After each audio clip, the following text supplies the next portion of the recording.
This is TK Trav, aka Travis Magus, here with LVX777. Beautiful Saturday. Mystical Qabalah.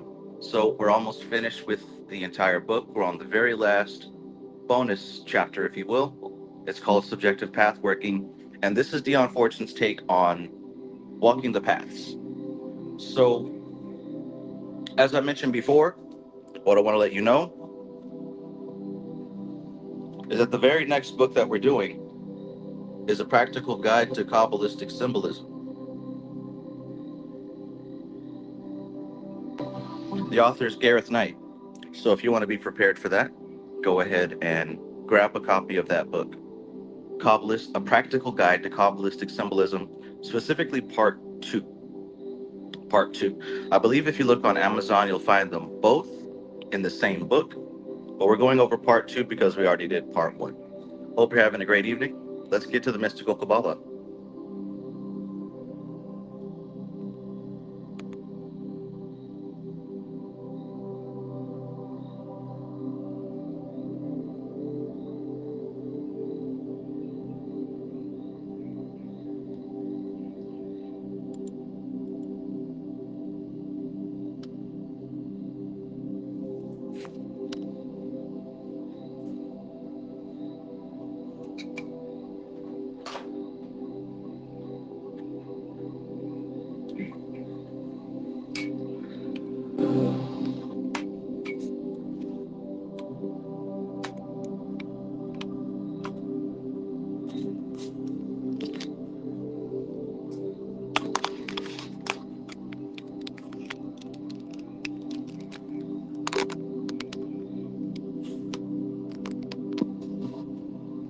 There we go.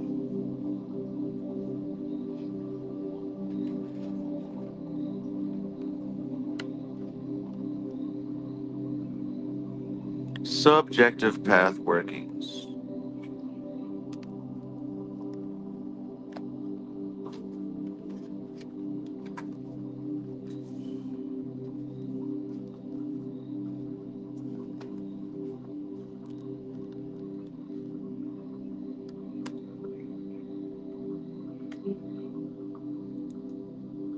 Peace and greetings to all my favorite people.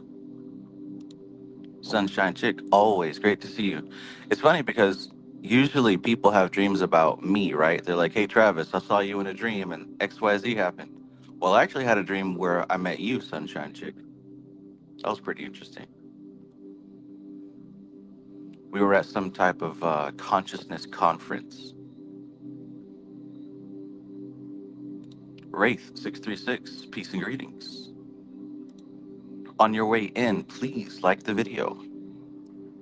So we're going to go through this. I want to say maybe 10 to 15 chapters, somewhere in between then. Give it a break and come back either tomorrow or Monday. J Baldhale, peace and greetings. Good to see you, bro. Good to see you. All right, so let me know, is the audio clear? Everything good? Everything gravy, copacetic? Music too loud? Vocals too quiet? Oh, what it is, huh? Oh, what's up?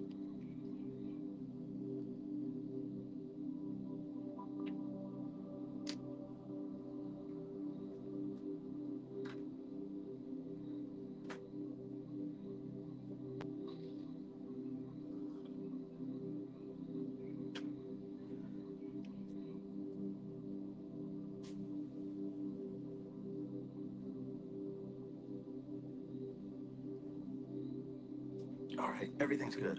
Everything's good.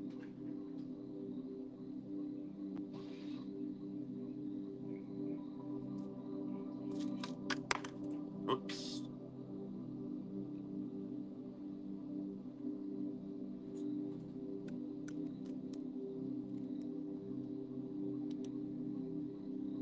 So we've got chapter 28, subjective path workings. J Baldtail says, just saying hi for this session in Sin City. Oh, no.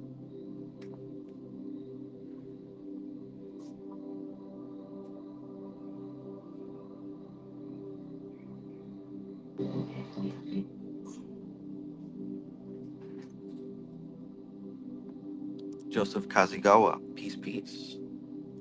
All right, so let's get it. Chapter 28, Subjective Pathworkings. In her conclusion to the mystical Qabalah, Dion Fortune indicates that the paths on the tree are sufficiently important to deserve a book devoted to themselves. It is greatly to be regretted that her proposed book never materialized, although a series of articles in the Inner Light Journal appeared in the form to be found below. It has to be said that when properly worked in a lodge, pathworkings strictly related to the Tree of Life can make a positive contribution at both a group and individual psychological level. However, as always, inexperience is no advantage. There are certain guidelines to follow, and these are laid out after Dion Fortune's considerations below.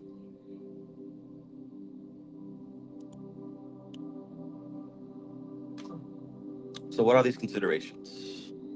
The Tree of Life, that simple yet all comprehending diagram, is devised with so profound a philosophy that it represents the subjective as well as the objective worlds and serves to indicate the relationship between them.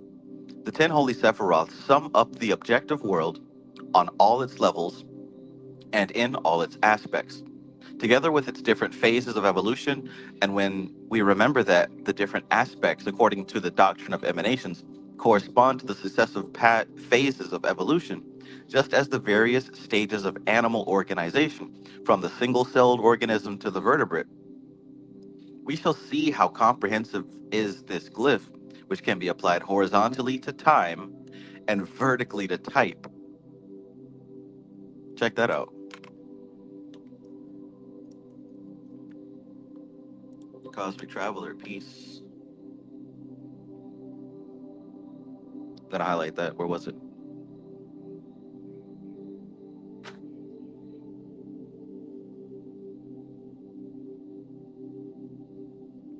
All right, so yeah, we shall see how comprehensive is this glyph, which can be applied horizontally to time and vertically to type, epitomizing, in fact, the whole of the evolutionary theory of life and form.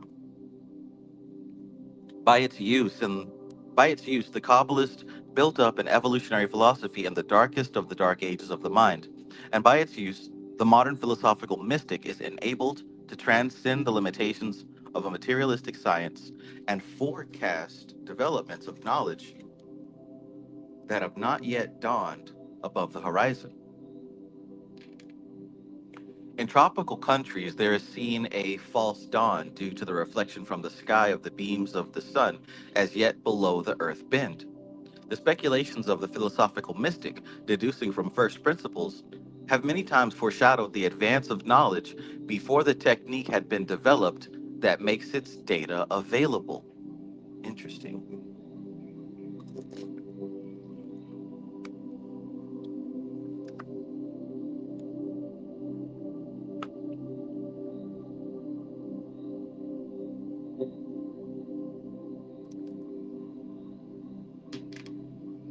The objective aspect of the tree has been dealt with in detail in the relevant chapter in this book, together with the philosophical concepts on which the whole Kabbalistic scheme is founded. And to this book, the reader must refer if he is to understand the present pages, unless, of course, he is already familiar with the viewpoint of esoteric philosophy. For the subject is too extensive to admit of a satisfactory summary. In these pages, I propose to deal with the subjective aspect of the tree, as it serves to classify the different factors in consciousness and serves as a basis for the technique of their development and objective use called magic, but might be much better be called applied psychology. Agreed.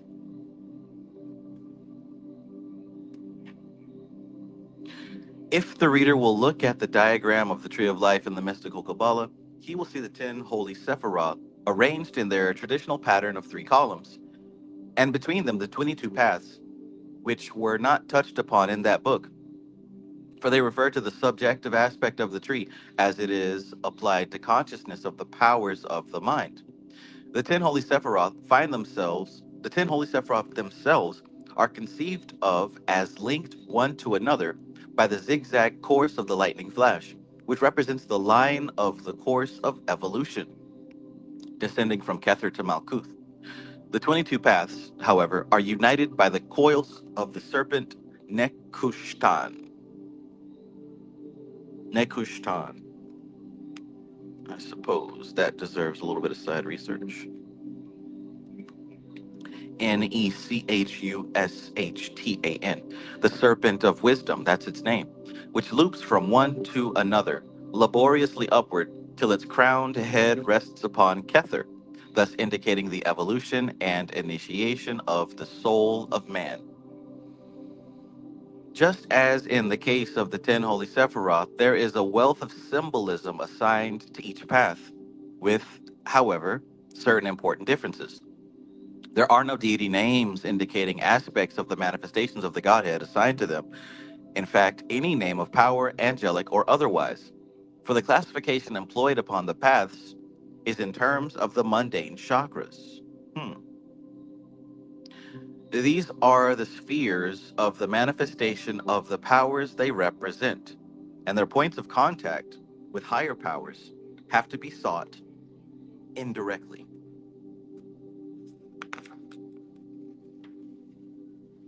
Indirectly. Oh my God. There we go.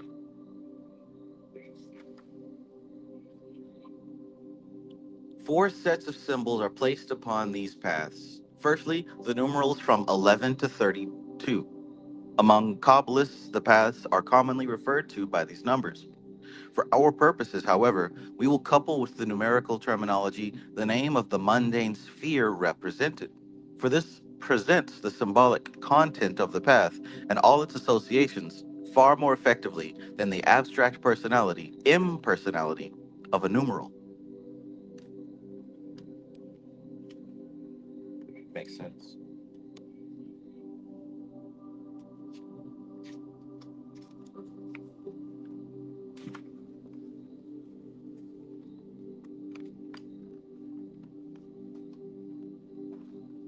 Since we're at the end of the book here, it won't stay quietly in my book holder.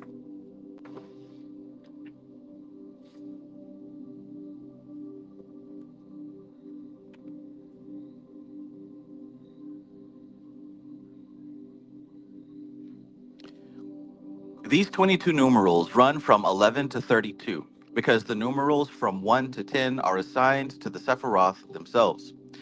They serve to correlate the paths with the aphorisms of the Sefer Yetzirah, which set forth and concealed symbolism in their mystical meaning of each path and represent its significance in Atziluth, the highest and most abstract of the four kingdoms of the Kabbalists. The Yetziradic text assigned to each path are in actual fact the equivalent of the deity names of the Sephiroth.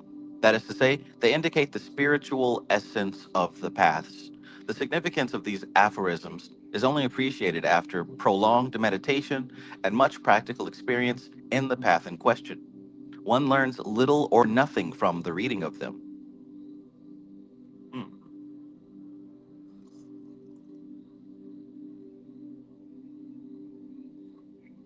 The second set of symbols attributed to the paths refers to the mundane spheres of manifestation of the forces represented. These consist of the four elements, the seven planes, and the 12 signs of the zodiac. These, however, make 23 in all, right? So we got the 12 signs of the zodiac, plus the seven planets, that's 19, plus the four elements, that's 23.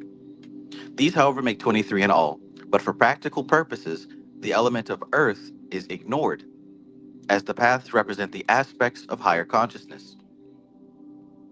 And the element of earth in this system of notation corresponds to sensory consciousness, which is objective, and therefore belongs to the sphere of Malkuth and the Sephirotic system. This is a very important key to the use of the symbolism, and its withholding constitutes one of the blinds of which the ancient initiates were so fond. My gnosis, peace and greetings.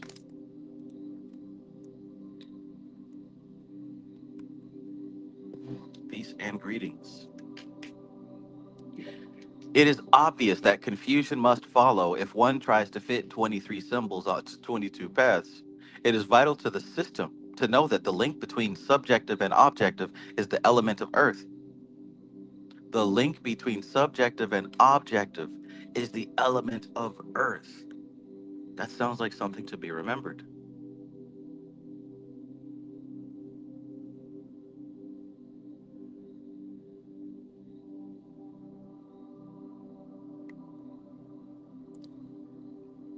Sly, peace, peace, and welcome back.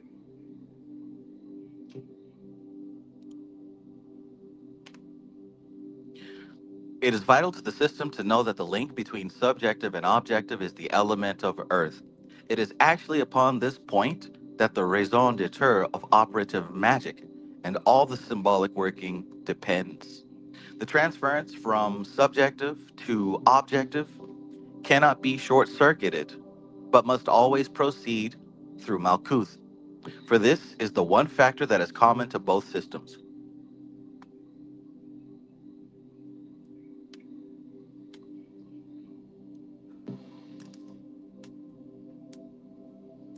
Anyone who is acquainted with astrology knows that the signs of the zodiac are related to the planets as their day and night houses and the signs of their exaltation. They're also classified into triplicities under the four elements. The four elements are further attributed to the four lowest sephira, and the seven planes to the sephira from the third to the ninth. So you remember that, right?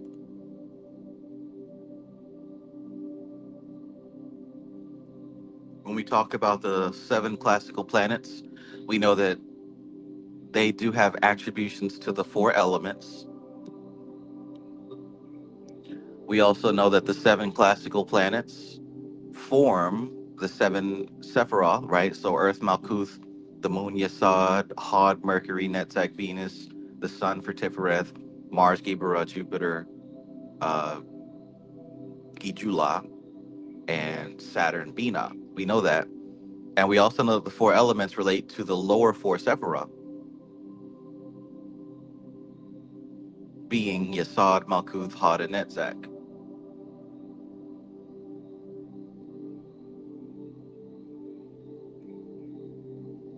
It will thus be seen that by means of the mundane symbolism, the paths can be correlated with the Sephirah.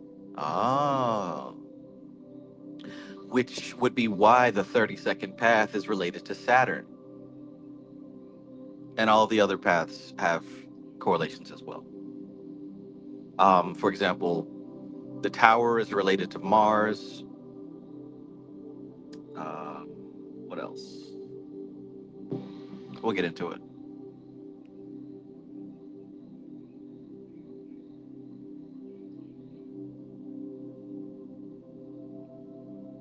In addition to this, each path is held to represent the equilibrium of the forces of the Sephiroth it connects. That's key to remember as well, right? That's one somewhat of a baseline definition, not the full definition, but a general definition. So check that out.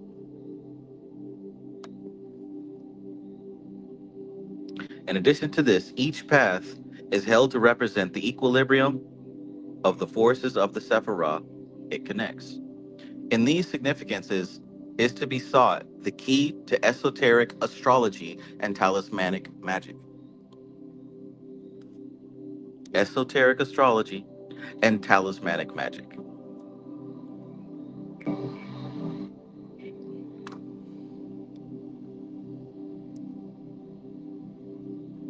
The third set of symbols attributed to the paths is the Hebrew alphabet, in which each letter also has a numerical significance. Out of this association of numbers and letters has been developed the tangled jungle of Gematria, a kind of celestial mathematics, but one which is very susceptible to abuse, as we see with social media. In this system, it is taught that the significance of a word can be deduced from an examination of the number or numbers into which its letters can be translated and the factors to which they can be reduced, not only by the usual arithmetical rules, but by the addition of their digits. That's what you commonly see, right? The addition of their digits.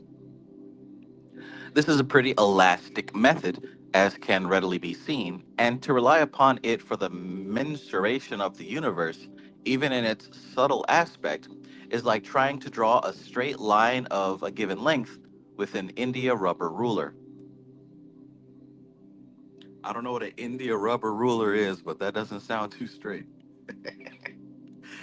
Matter of fact, I want to look that up. An India rubber ruler.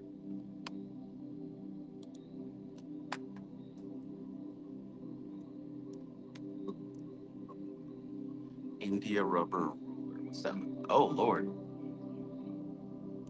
Why would you even make that? A soft, flexible, bendable ruler. I mean, I guess for transportation reasons. But that don't look too useful. Why would you even make that? Anyways, now I see what an India rubber ruler is. Back to the text.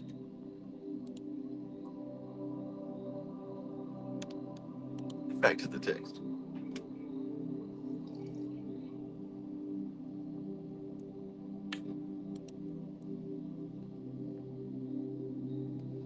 When this method is applied to the words of power, however, it is a different matter.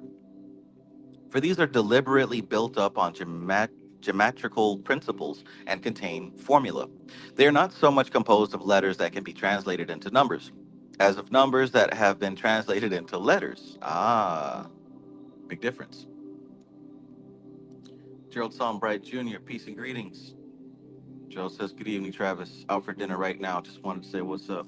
What's up to you, bro? Hope you have a great dinner.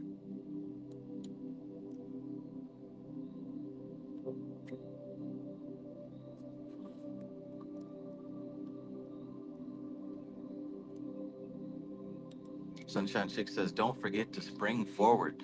Yeah, what an interesting thing. I walked into the kitchen and I saw the clock was an hour ahead, but it doesn't actually kick in until, I mean, I guess it doesn't matter. It happens tonight, right? Good. This is my favorite season. It gets dark sooner and stays dark longer. Now I can officially sleep during the day. We've also got the sun in Pisces with the moon in Cancer. So you all should be having some very elaborate dreams as of like 2 days ago to that tonight or tomorrow. You can expect to have some type of eventful dreams. Or if not eventful dreams, you very well may be prone to psychic activity that doesn't normally or usually happen. That's the one good thing about the sun and the moon being in these water signs. I can't think of too many other good things about that, but everyone has their preferences. Now, we talked about these numbers, India rulers. Thank you, Sunshine Chick. Don't forget to spring forward.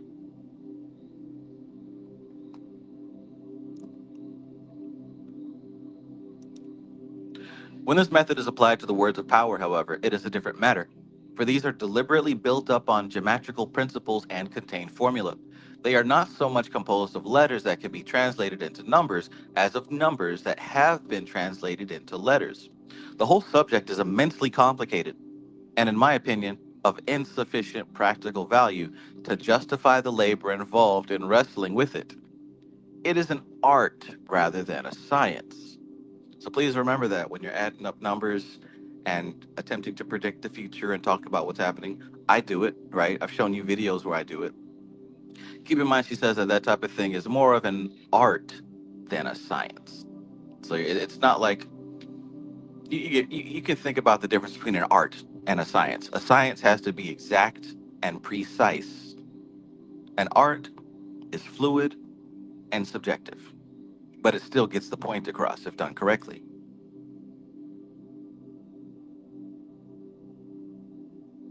For exactitude is impossible with it, owing to the various alternatives that are always available. It is a curious kind of mental calisthenics, and the mystically minded mathematician can obtain some very suggestive results. Mystically minded mathematician. What a what a term. Can obtain some very suggestive results. For although the choice of methods for reducing a given word to its numerical value will effectually prevents gematria from being in any sense an exact science, they, by their very elasticity, render it an effectual form of psychoanalysis, wherein the mind selects intuitively the method that will yield the symbolism that has significance for it. So that right there is how you see that it's more of an art than a science, because we are literally dealing with symbology.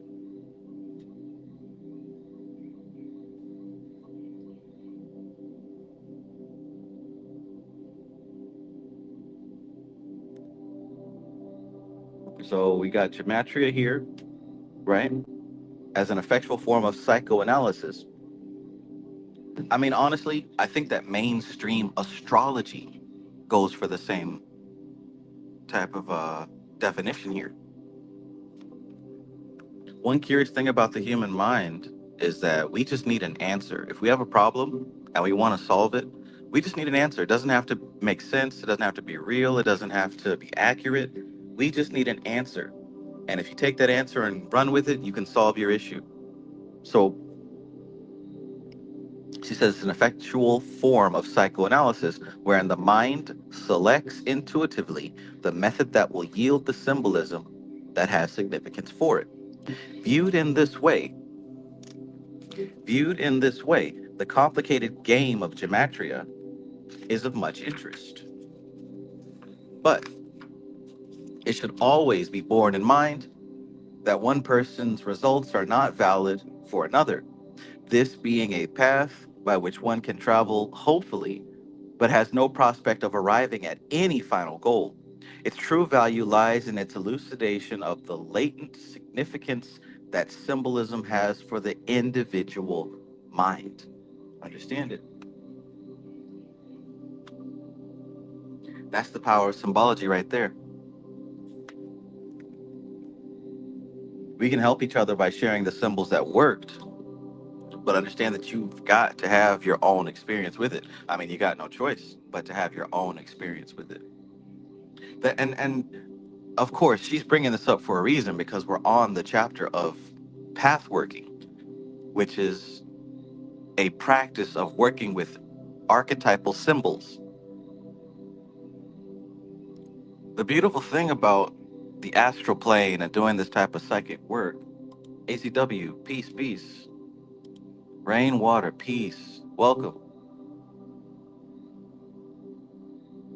So yeah, the beautiful thing about this is that when people go through path working, many people throughout the years, the decades, report similar symbolism, which means that even though it's subjective and everybody has their own experience, there is some kind of map, some kind of territory that is shared. So it's not just make believe, it's not just imagination and think about read something in a book and think about it. There's some type of territory that we go to when we do this kind of work, and many people report similarities. It's as if we all went blindfolded and took a travel through the forest, and we all touched like a certain texture of tree and felt a certain texture of mushroom and smelt a certain fragrance. We didn't actually see anything, but each one of us reported, hey, maybe I brushed against this tree, or maybe I tripped over this mushroom, right? We all can report some type of similar, and some people might not touch anything, and some people may touch more than others. But this is a lot of what pathworking is. It is subjective, but that doesn't mean it's make believe.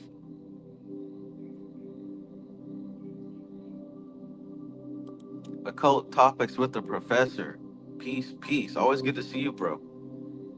Professor says, my brother, I sincerely appreciate the consistency of your work. I've been doubling back in your read of mystical Kabbalah, and the aha moments are on 1,000. Yes, sir. This is why I love this book so much, or I should say, I love this author and what she has brought, what she has presented to us. But peace to you. Peace to you. Hope you're having a good night.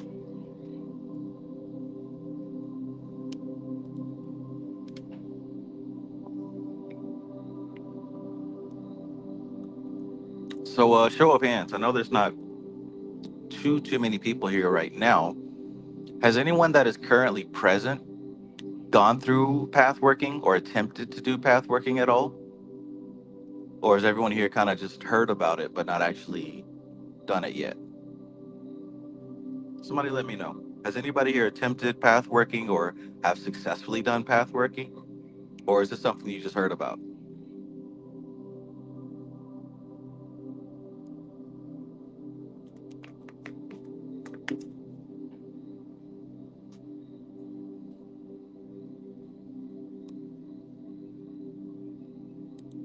Seven nine Kali Hakate says, Travis, I think you have a crush on Dion Fortune.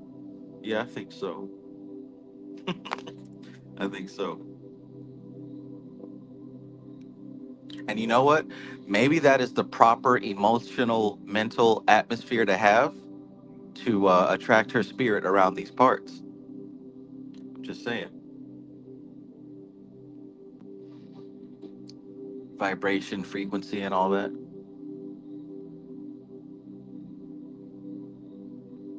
Okay, Wraith says, I have heard of it, but haven't done it yet. AZW says, gearing up officially step by step. Sunshine Chick says, heard of it. Slash says, working only really on memorizing the cards associated to each path. Okay, so at least for everyone present here, it seems like this is new territory. Awesome, awesome. Wraith 66 says, I have a crush on Dion Fortune's mind. Oh yeah. I think that's all that we have left of her. Well, like I said, spirit too.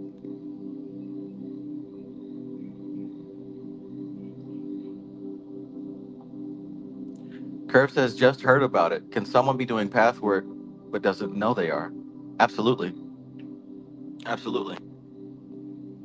Because like I explained before, it's like, imagine people who are doing path work, they wear this blindfold and they take a trip through the forest, right? And everyone's touching the trees and the grass and everything that's there.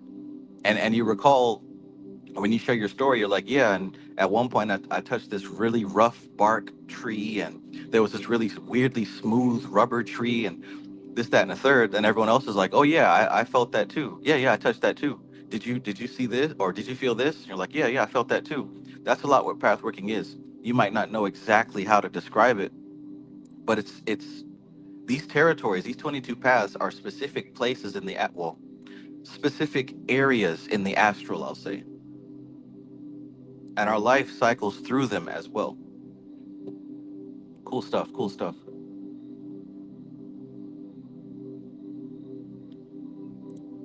Professor says, I've used tarot and pathwork, but haven't mastered it yet. Absolutely. And WT says, not intentionally if I ever did. All right, well, let's get back to the text. Just wanted to ask. Thank you for sharing.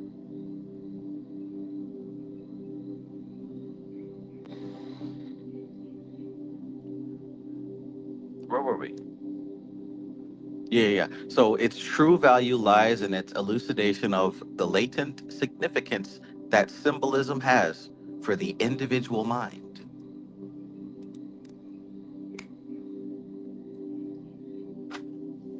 One person's results are not valid for another, this being a path by which one can travel, hopefully, but has no prospect of arriving at any final goal. Now, it's also not guaranteed that you're going to take the exact same path through the path, but sometimes you do.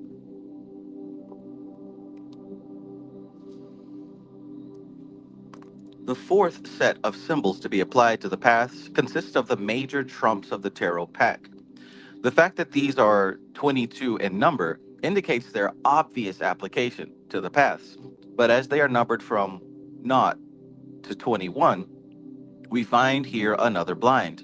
In the exoteric systems, the tarot trump's number 1 is placed on the 11th path, and so on down the tree. The card numbered naught to 0, falling upon the path that remains over at the bottom. Mm. Thus arranged, there is no conceivable relationship between the significance of the paths and the symbolism of the cards. You see that? When it's arranged that way, there's no conceivable relationship between the significance of the paths and the symbolism of the cards, indicating clearly that this method of attribution is erroneous. The esoteric system, as taught by MacGregor Mathers to the initiates of the Order of the Golden Dawn, has been several times published already. So there seems to be no particular point in making any further mystery about it. According to this system, the tarot trump numbered naught is placed on the 11th path, and the others follow in succession, with the exception of the 8th and 11th, which exchange places. This system of attribution brings the 21st trump onto the 32nd path, and all the symbolism falls harmoniously into place, and the whole system becomes comprehensible. The tarot method of divination is thus seen to be related to astrology, and much light is thrown on both subjects. Interesting.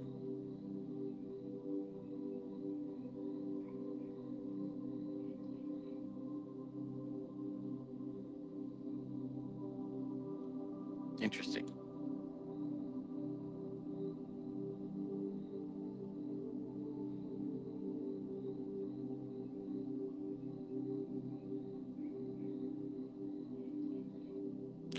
Okay, all right. So what she's saying here is the 22 major arcana, right, from the Fool on down to the Universe card. Of course, we know they are all placed upon the paths of the tree. What she's talking about here is that there's a previous system or another system where people place those cards on the paths, with card number 1 being the Magus placed next to Kether and Hakma, and number 2 being the High Priestess placed from Kether to Bina and on down. And she says that that doesn't actually make sense because it's out of order, because they place 0, the Fool, down at the 32nd path. So what she's saying is that that was what people thought it was on the outside, right? Say if you were just dabbling, if we were just looking on YouTube and Google at the time, that's what we would see. But ever since Israel Regardie published that fat ass book, The Golden Dawn, he revealed there publicly to everyone who was interested that actually the Fool card goes from Kether to Hakma, and the Mage's card goes from Kether to Bina, so on and so forth. So now we have the correct order. But she says previously it didn't make any sense, but now the way that the cards are lined up, it does make sense to the symbolisms of the paths. Cool beans. Fat Tony, peace and greetings. Peace and greetings. Good to see you, bro. Crystal Cog, peace, peace.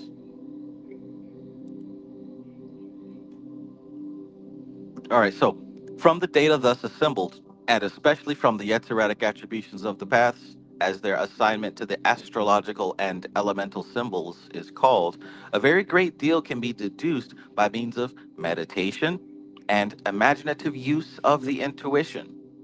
For through the astrological symbolism, relations can be established with the pagan pantheons, as Madame Blavatsky has shown.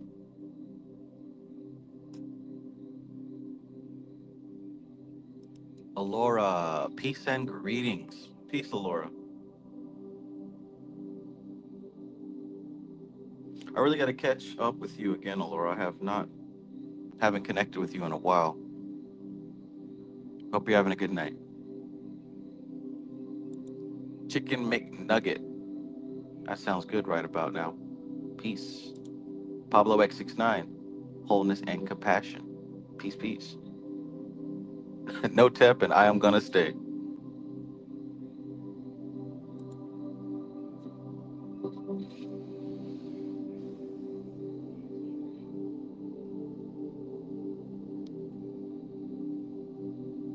The four color scales are also applicable to the paths, right? So when she says four color scales, she's talking about um, the color scales of Atziluth, Bria, Yetzirah, and Asaya, right? So the four color scales are also applicable to the paths, and these are important in relation to the practical workings, as will be explained later. Likewise, certain magical weapons, precious stones, and perfumes. So, hey, look, most of you probably aren't like full fledged Kabbalists yet, but it's a lot easier than you probably think. Now, I mean, naturally, it's not for everybody. Um, in a way, this has to be in your soul DNA. Like, I believe in past lives, and I think that if you've practiced this in any degree in the past, then it carries over, and that's probably why you're interested in the subject. So, once you do start unlocking that within yourself, you'll find that this is a lot easier than previously believed. And it has more to do with understanding colors and how to interpret symbols. All the literal facts, all the word knowledge and book knowledge is helped to bring your consciousness to a point. Think of these books and these sentences and these paragraphs as steps, right? There's steps, and you're literally walking up a staircase. Because before, you can't see shit. The room is dark. There's no lights. Nobody paid the electricity bill in like 300 years. And that's where like everybody is. So most people can't even find the stairway to begin with. So here you are walking up the steps, and you can see that there's a light up there. And you get to a certain light, and you realize, okay, this is just another floor. Now, I can chill here because I'm tired or lazy, or I can keep going. And you keep walking up these steps, and you make it to another floor, and you keep going. You find that it gets brighter and brighter, and you can look around and things start to make sense. So, in order for you to get to that place where things start to make intuitive sense, that's what these books are for. That's what these sentences are for, right? Um, they lead your consciousness, and they help to shape your consciousness so you can see.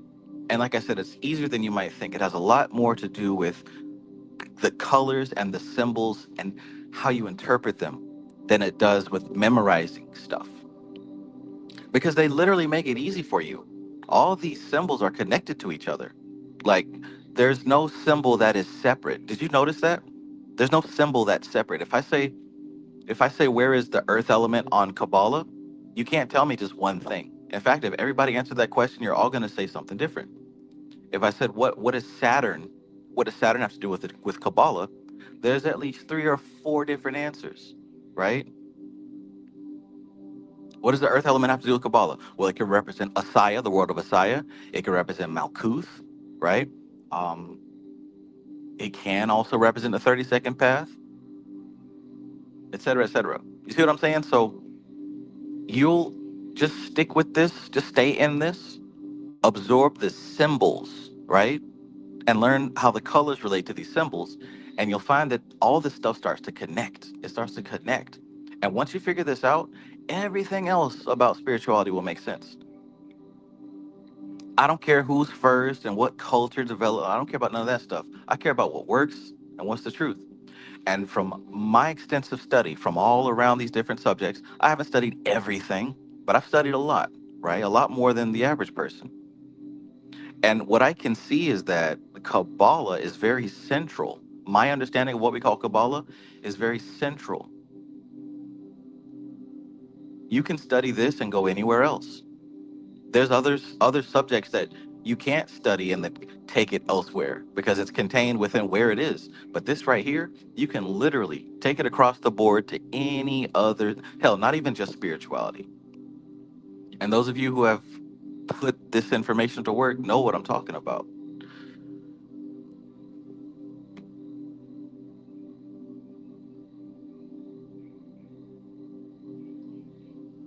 Anybody hear what I'm saying?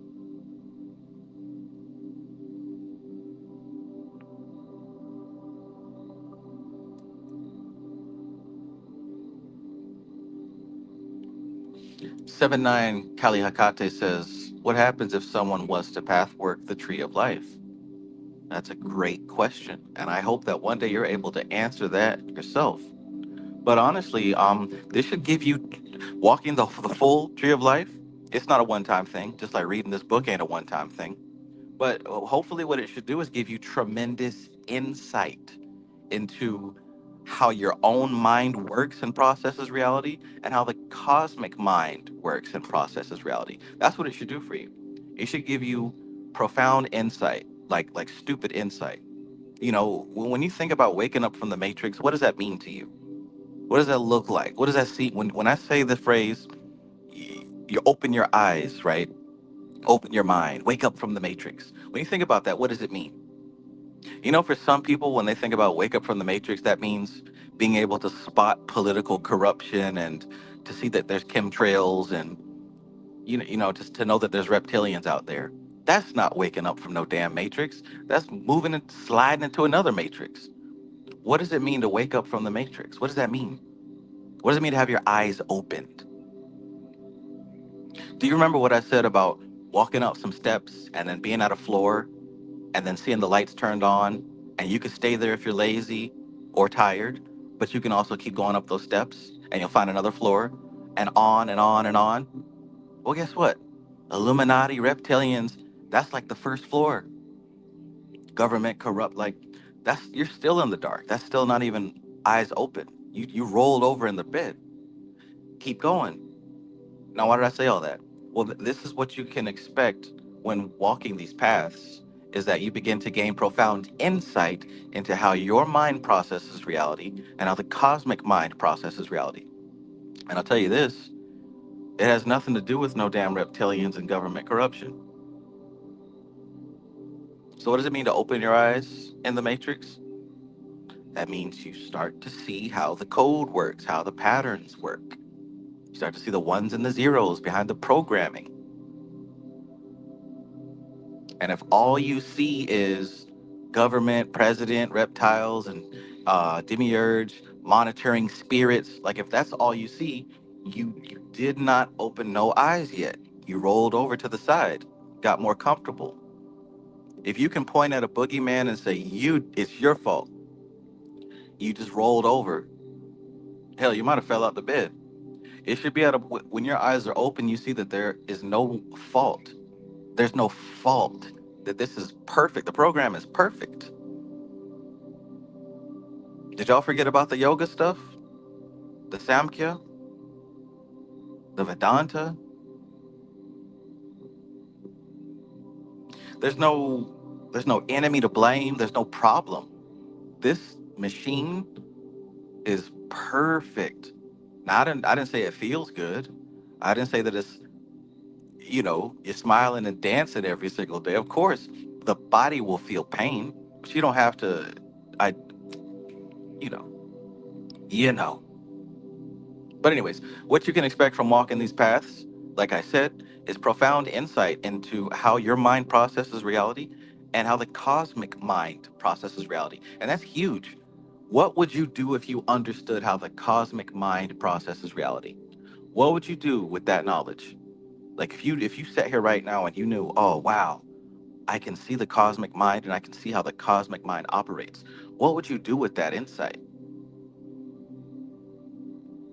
I want you to stop right now and think about that. Let's say you got to go to work tomorrow morning at 10 a.m. and daylight savings time is coming, so now you technically have to go to work an hour early, right? And your car is like 2 weeks from completely falling apart, right? So you can't drive all over the place. You only drive to work and back, and you're praying the whole trip, right? Your girlfriend or boyfriend is probably cheating or something, and you're unsure. Like there's all kind of stuff going on in the world, in your life, in your world. And let's say that you realized one day after doing insight, some work, you saw into the cosmic mind and you saw how the universe works.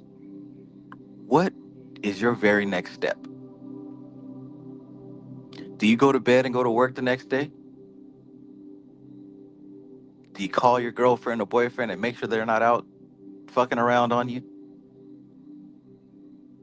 Do you turn on YouTube and watch about some conspiracy theory and listen to how Trump is fucking up America and how Elon Musk is a Nazi. Like, what is your next step when your eyes open and you understand the patterns of cosmic mind? Do you open up a live stream and tell everybody that they need to do XYZ? What do you do? You tell me. Can you think that far? Can you think that far? If anybody can think that far, I want you to tell me in the chat, what would you do? That's a good question now. I mean it. Let's see how much you limit yourself.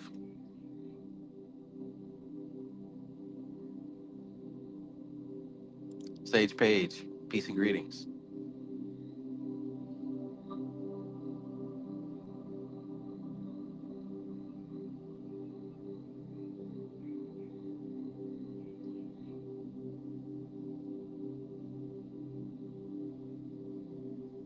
Somebody got to answer the question now. Hey, everybody can't be shy. Have you ever thought about something like that? Is that even a possibility for you in your life? Everybody's thumbs can't be. I mean, well, hell, maybe not. Maybe you haven't thought that far. Maybe you can't process that. I don't know.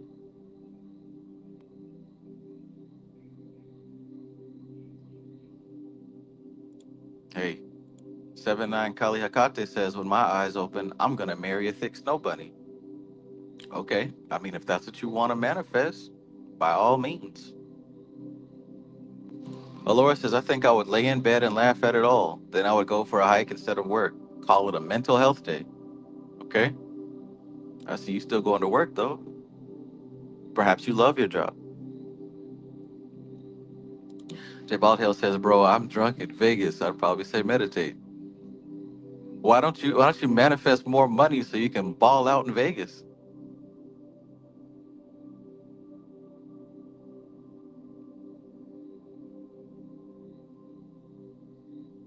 WT says, detach, sit somewhere and eat an apple. Fat Tony says, they will call me God. I heard that. Sunshine Chick says, fighting the pattern through history is my approach. Jojo says, step into that full researcher mode. I'm gonna tell you what I would do. Tell you what I would do. I would walk my ass to an empty mansion, isolated somewhere, and stay there and manifest nobody bothering me ever again. The closet is already full of shit that I would wear. Nice electronics to make every day super easy. I would go somewhere and just chill. Fuck it. And not even manifest. It's already there for me. Since I've realized the pattern, I'm just gonna take my step and allow everything else to fall into place. Because if you did you hear the power I'm talking about? You understand how the cosmic patterns work, God's mind, everything. Me, honestly, if from my understanding of that phrase, I believe that understanding the cosmic pattern means that everything literally falls into place like it always has. So that means my very next step is automatically aligned with whatever the hell I desire or feel that I want to experience. I'm not suffering no more. Damn sure not going to work. I'm walking into paradise. I'm walking right into paradise until I die. That's me, at least. That's me.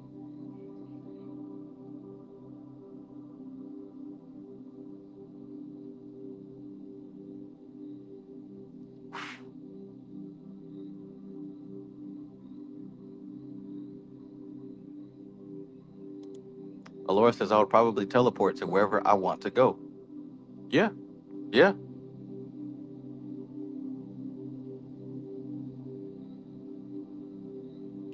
I'm gonna walk my ass into somewhere secluded, isolated, safe and quiet, and you will not see me again. I'm gonna kick back.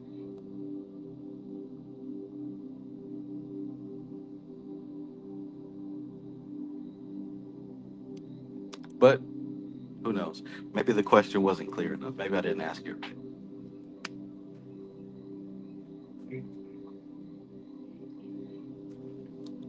Think about that later on tonight when you're laying down in bed. What would you do if you figured out the answer to the equation of existence? What's your next move? What's your next move? Do you stay in the life that you have, or do you manifest something else? And how quickly? And I understand, though. I know that's just a question to kind of spark your mind, because the life that we have is based on the beliefs that we hold. Our beliefs literally shape our existence, and I mean literally. Um, we could go into it, but you know,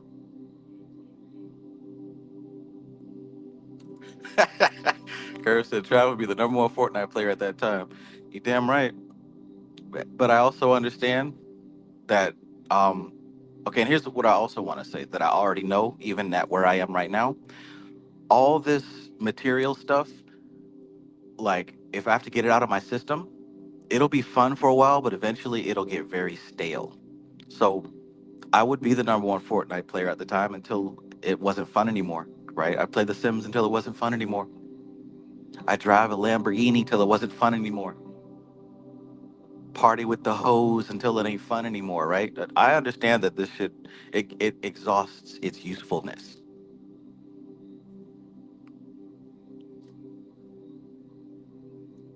But I would prefer to exhaust my usefulness and comfort and luxury until even that becomes useless. And then maybe I go to the Himalayas.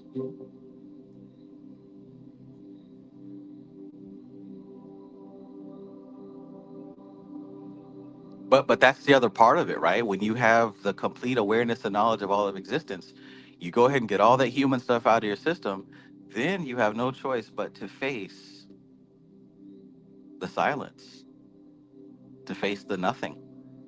So get everything out of your system, face the nothing, and then guess what's probably going to happen? You're probably going to be like Thanos, right? Where did they find Thanos after he achieved his desires? He was out somewhere in the country farming. No weapons, no army to protect him. He's just out there. He accepted existence and found purpose in the small, just fucking nature, farming carrots and peas and shit.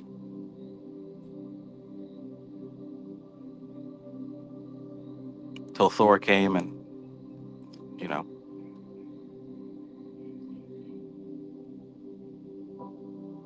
I don't know. That makes sense to me. Maybe it doesn't make sense to you. Maybe it was a dumb question. I'd consider thinking about it though.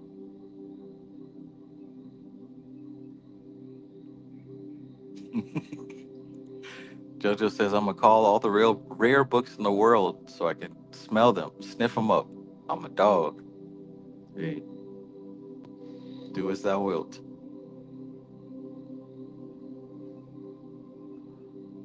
Elah says I would manifest my family because that's why we all live anyway, for family. I guess you could live for money. It's not very fulfilling to the soul though. Lots of people want to manifest money, but what if the money only comes after the death of a loved one? Yeah, I can understand that. I'm not very much a family person myself. Not anymore. I'm more of a don't bother me person. Don't ask me for shit.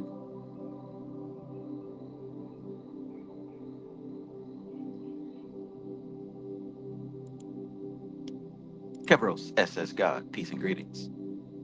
All right, let's get back to the text.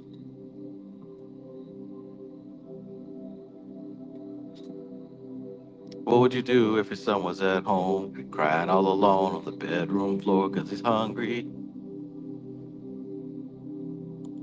Sunshine Chick says, me too.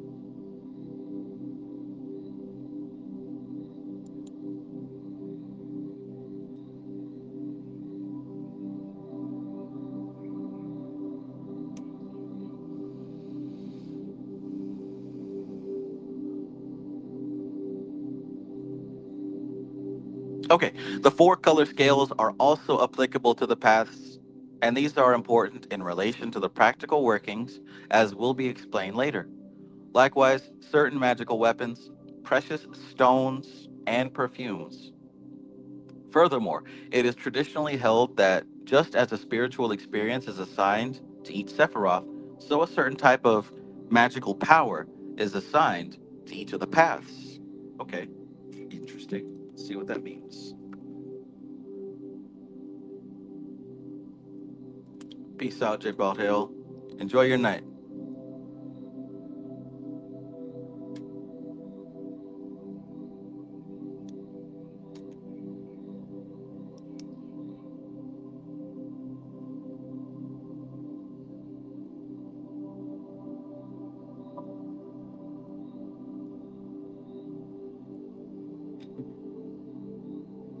Furthermore, it is traditionally held that just as a spiritual experience is assigned to each Sephiroth, so a certain type of magical power is assigned to each of the paths.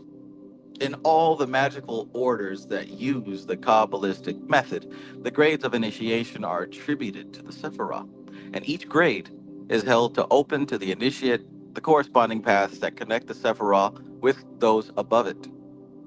The symbolism of the rituals has reference to the paths concerned and cannot be understood apart therefrom, and the practical work of the degree in any order worthy of the name should consist of mastering the magical powers referred to the path in question. The tendency in those orders with which I have been acquainted has been to push the practical work higher and higher up the degrees, till it ends in certain ones by vanishing beyond the abyss, thus passing off the physical plane altogether and ceasing to be what can reasonably be called practical work.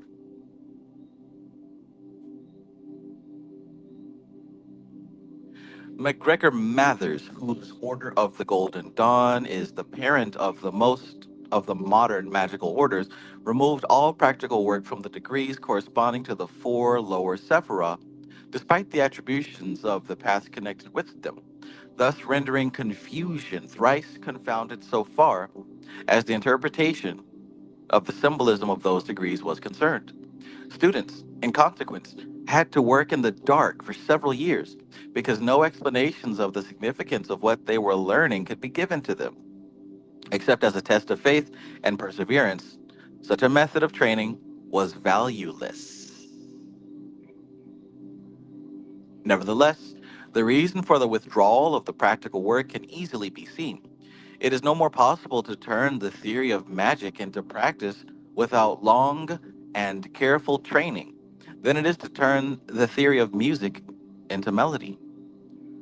It was to furnish a preliminary training that I established the Fraternity of the Inner Light, with the approval of Miss McGregor Mathers, who took over the headship of the order after her husband's death. The tendency of the various disjecta membra of the Golden Dawn that, like a cut up starfish, have developed into new organizations since the passing away of those competent to hold authority, is to reintroduce the practical work into the lower lodges. What results they obtain, I do not know, but I do know that to teach the work of magic to untrained and untried persons is to run a considerable risk. If the experiment is not abortive, it is apt to be explosive. Nothing save the most spasmodic results can be obtained without a thorough grounding in the elementary technique, and any more than they can be obtained with a violin.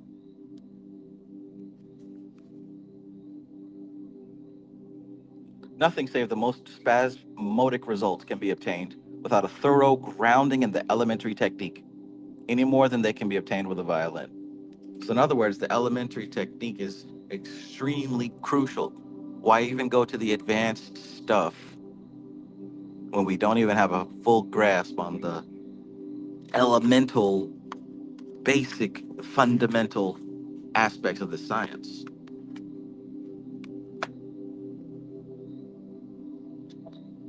AB, peace and greetings.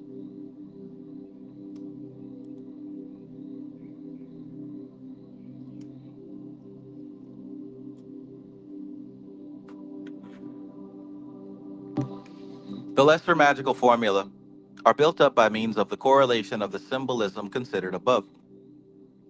One might justly call the formula of the paths astral magic. Ah, as distinguished from the spiritual magic of the Holy Sephiroth.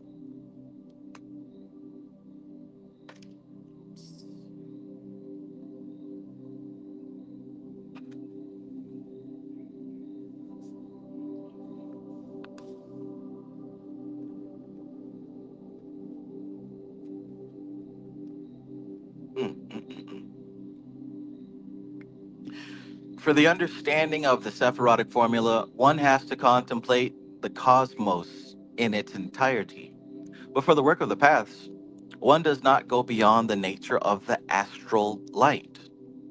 Before, therefore, proceeding to an explanation of the methods of working on the paths, we must make a detailed study of the nature of this astral light. For many reasons, this is a far from simple or satisfactory matter.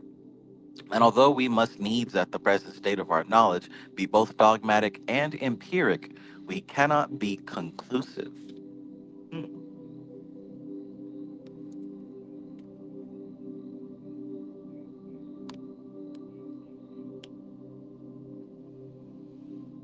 The astral light is to the occultist what the ether is to the physicist. He cannot prove its existence. In fact, in all probability, it does not exist at all. Or at any rate, it certainly does exist in the form in which he posits it. He is perfectly aware of this, but nevertheless finds it indispensable to presume the existence of some such stuff as the ether if he is to make any calculations or express any results. Energy behaves as if the ether existed. If the ether does not exist, he is at a loss to account for the behavior of energy.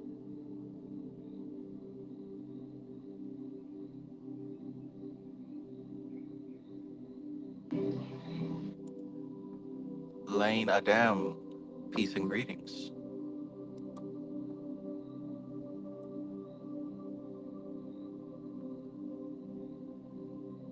Lane Adam, what would you do if you one day woke up and understood the thought process of the creator?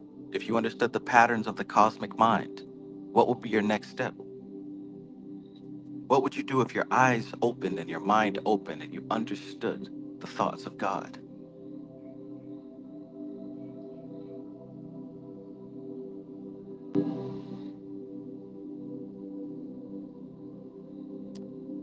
He therefore presumes that some such stuff as ether exists, and that it possesses certain qualities which he has learnt from experience to be invariably associated with the behavior of energy. Nevertheless, he has never in any shape or form laid his hands on the ether. For all practical purposes, it belongs to another dimension, even though recent advances in mathematical physics point to the supposed ether being nothing in itself, but a set of relationships. The physicist is undismayed. He still makes use of the etheric hypothesis for its practical value, and he is by no means surprised to hear that a mathematical explanation, and not a physical one, is forthcoming.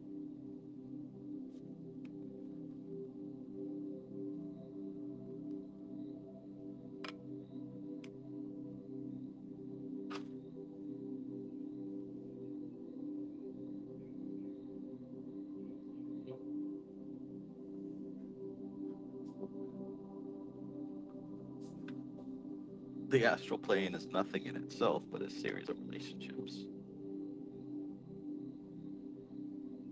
So it is with the this freaking stand.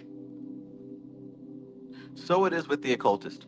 He presumes the existence of a form of mind stuff. There we go. She had to say it. Mind stuff, right? The scientists have never seen a cheetah, but reality behaves as if a cheetah exists.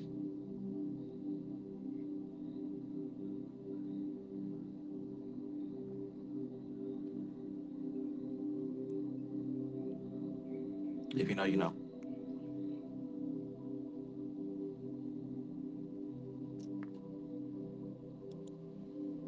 Lena Dam says, you really made me think with that question. Unfortunately or fortunately, I don't have an answer. Y'all got to think about this stuff now. What if one day after all your work and all of your labor, that's the very question that you were presented with?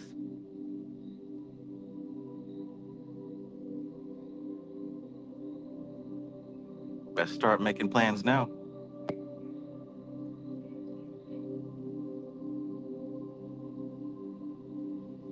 Sheesh.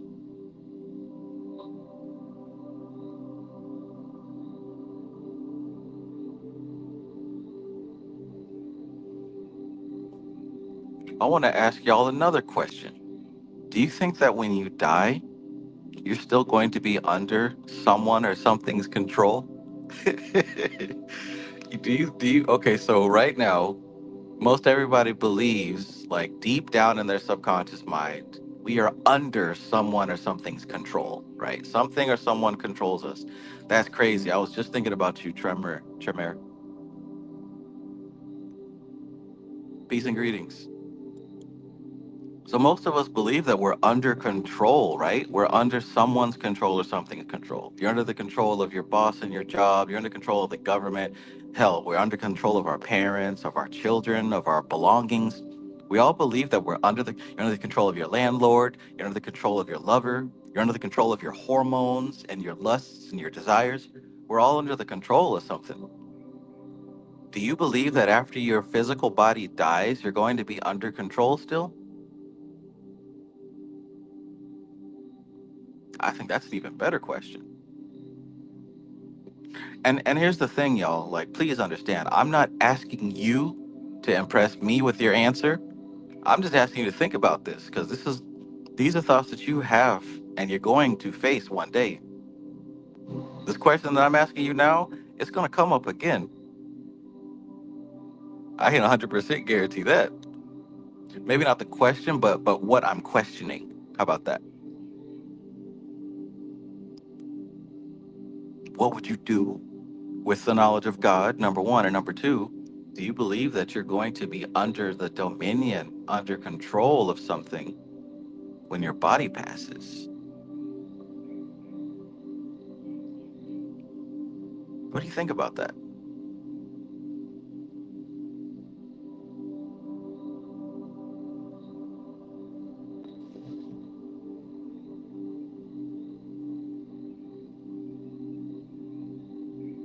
Is the outcome of your existence, is the outcome of your eternal existence under the dominion of some other consciousness, some other will, some other intention?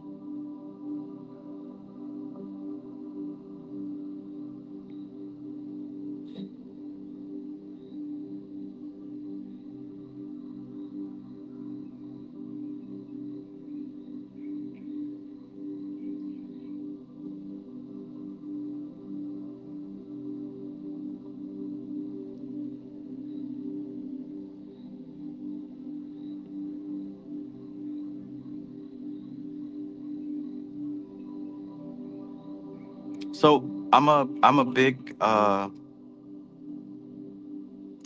don't want to say believer, but I'm someone who likes to pay attention to context over content.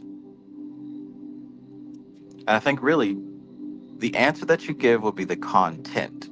But what I really want you to look at is the context. Because the context, what the context is for the answer to this question is the perspective that you're looking through.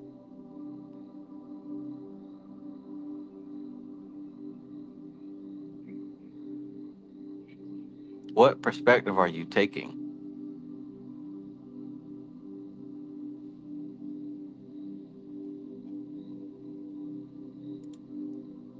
Slash says, I think the only control would be the ladder of light. Then I discover I'm one with it. That's an example of what I mean when I say the perspective, right? Do we believe that we are something that is to be judged and have to be judged some more? Or do you believe that once this body dies, so does everything else with it? And you return to what you were before that happened? That's a different perspective.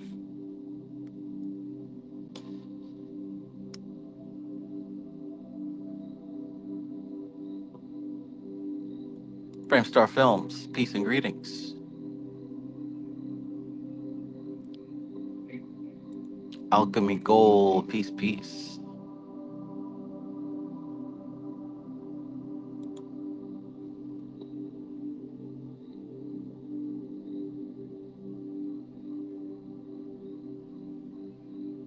If you die, what's being judged?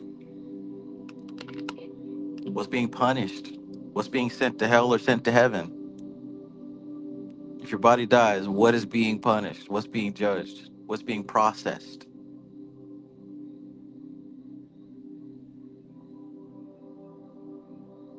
You think that's air you're breathing?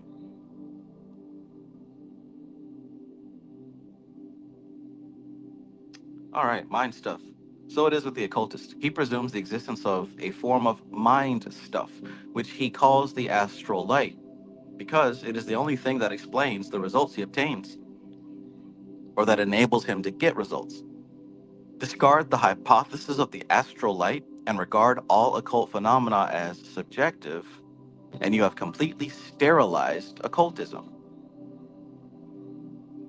Accept the hypothesis of the astral light, learn the technique of handling it, act as if it existed and had properties attributed to it, and some very interesting and curious results will follow. Moreover, it becomes possible to explain many things in physiology and pathology that are utterly inscrutable when viewed from the materialistic standpoint. And in the light of this explanation, definite results in the realm of therapeutics can be obtained.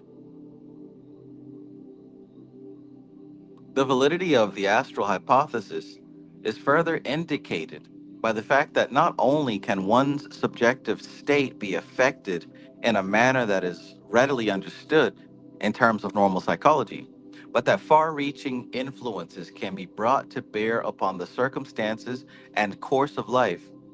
And that is a thing which cannot be explained in terms of psychology.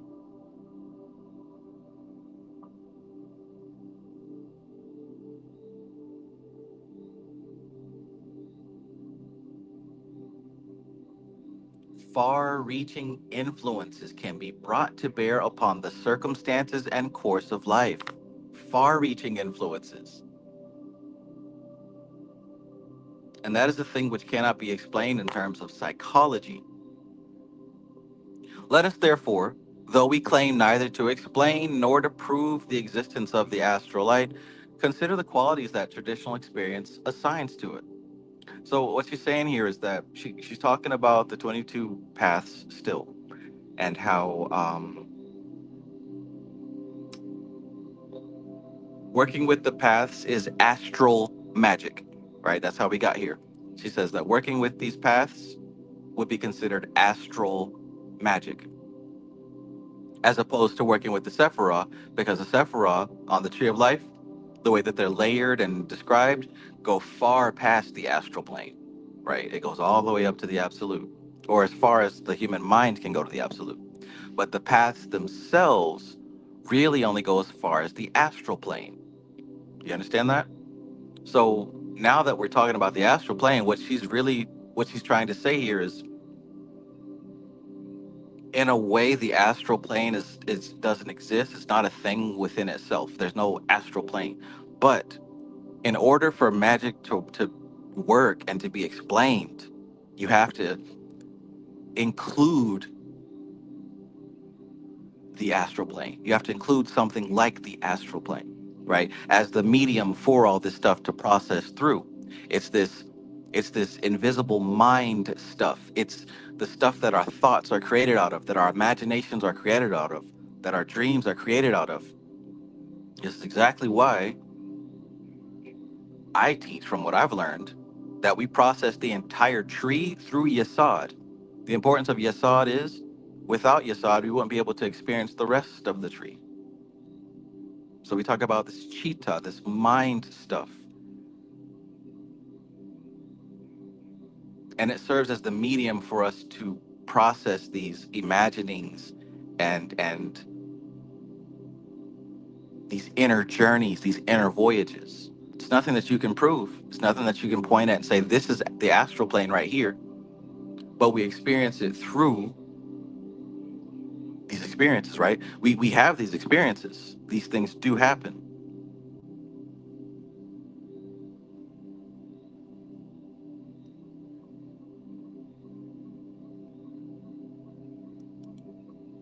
Wraith636 says, question, Brother Travis, from a thought. Would you say critically thinking could serve as a perspective when it comes to research? Absolutely.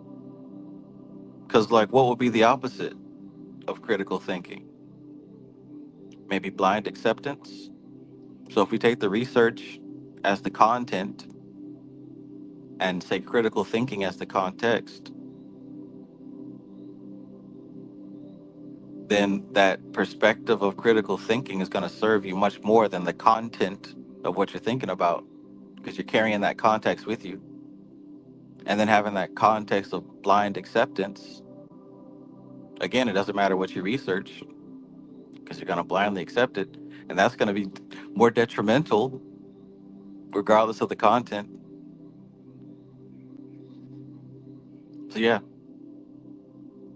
that's why I say that perspective matters, because that's the context of how you process the experience.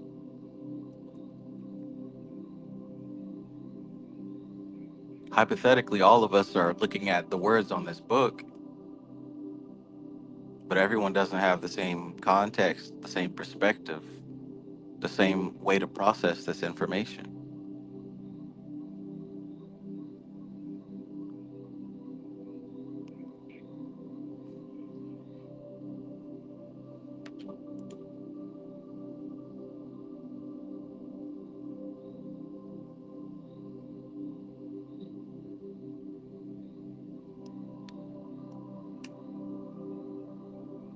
So, astral light, astral plane, mind stuff, cheetah.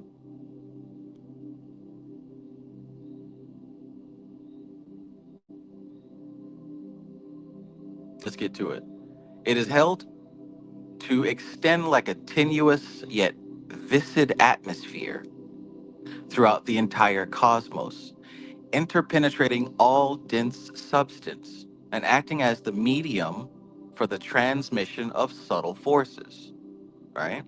When the tenuous, when the method of experimental science come to be applied to it, and we learn more of its nature, it is probable that we shall explain it in terms of electricity, just as the ether of physics has been explained in terms of mathematics.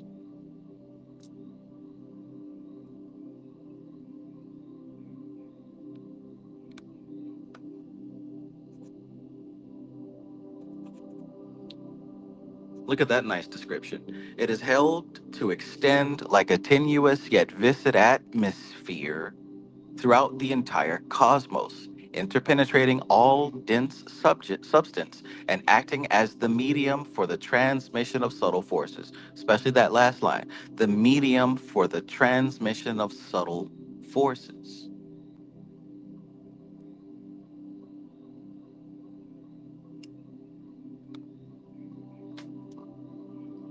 It possesses the properties of both cohesion and diffusion. If left to its own devices, it tends to diffuse.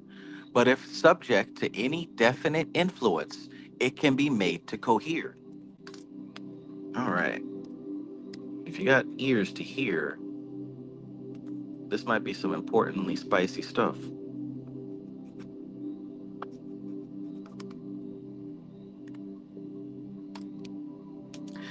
Again, it possesses the properties of both cohesion, which is coming together, right?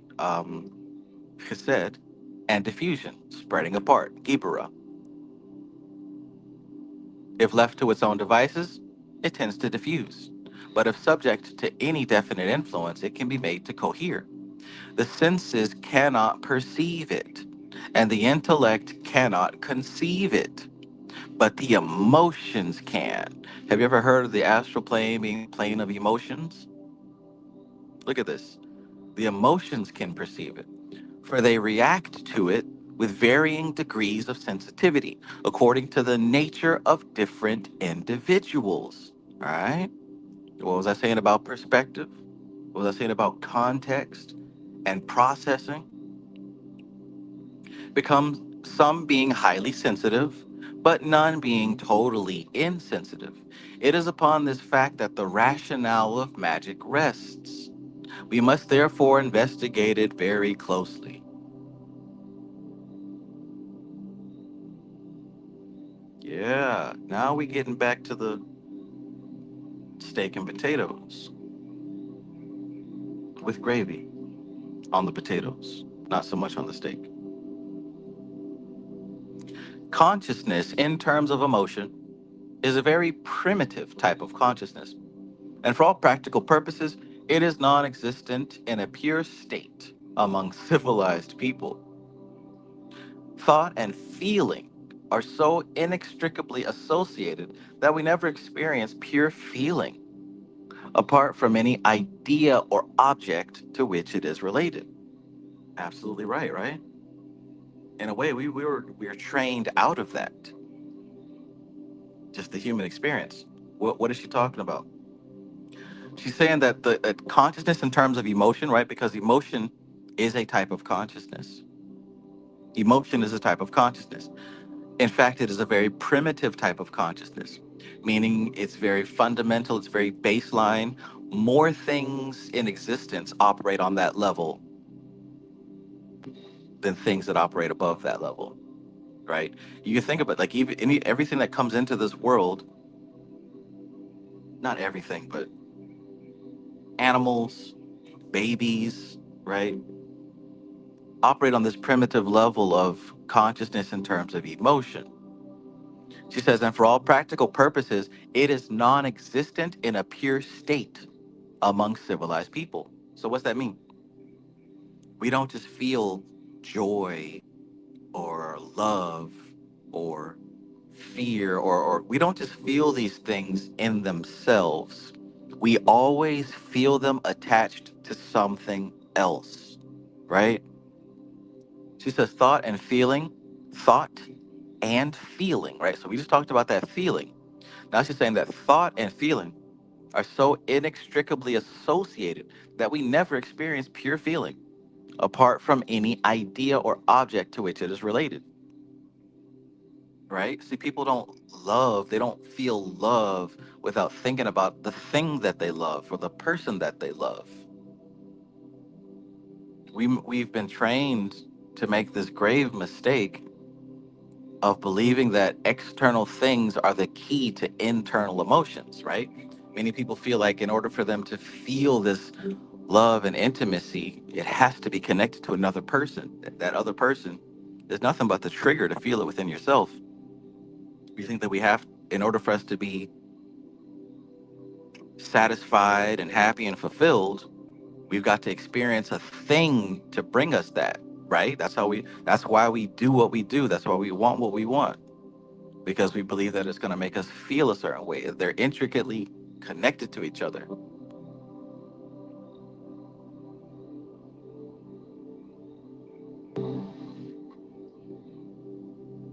Thought and feeling are so inextricably associated that we never experience pure feeling, apart from any idea or object to which it is related. How do you feel about that? Is that not true? Is that not true? Have you ever considered that the things that you want them because they make you feel a certain way? Have you ever tried to feel that way without the thing?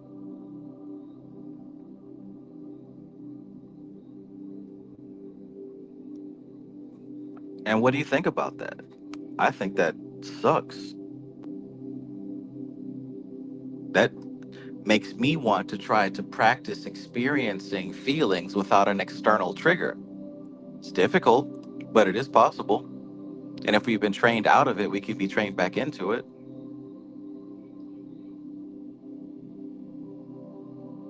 That's why there's sayings like, If someone can make you angry, they have control over you, right? Because if you allow someone to be a trigger to arouse your anger, you literally are giving someone else authority over your inner state. Fuck that.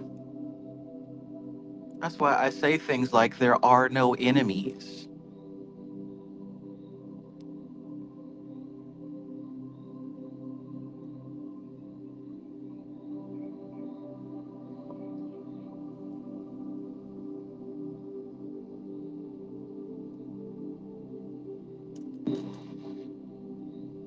What you think? We always feel about something. We have no concept of just feeling. Nevertheless, we cannot deny the theoretic we cannot deny that theoretically emotion must exist in a pure state. Emotion must exist in a pure state, and that its attachment to objects is a secondary development.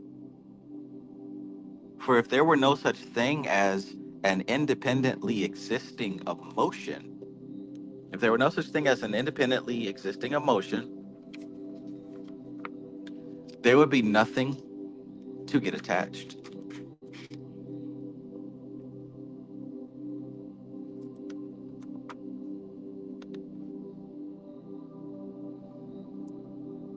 We may have had no experience of limpets apart from rocks, yet limpets, through and though incapable of exhibiting their characteristic qualities apart from rocks, are nevertheless at non-existent. First of all, what are limpets? I'm gonna Google that. We had to Google an India rubber ruler. Now I gotta Google limpets. Ah, that's what I thought. Oh wow, no, they're like oysters, kind of like clams, but just the top half of the shell. Interesting. I've never seen that before. So limpets are like these clam-looking things, but only half of the shell. Weird.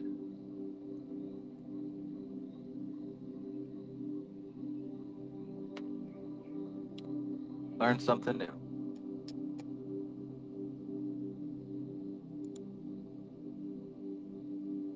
Oh, they're aquatic snails. That's why they only have half a shell. Limpets are aquatic snails, and their shells do look like rocks. Gotcha. Now I want some seafood. All right, so let's get back to it. We just discovered what limpets were. Unless anybody here is from the UK, then you probably already know what a limpet is. We may have had no experience of limpets apart from rocks, yet limpets, though incapable of exhibiting their characteristic qualities apart from rocks, are nevertheless not non existent apart from rocks. Ah, there we go. Framestar says they have a sucker that allows them to stick on rocks.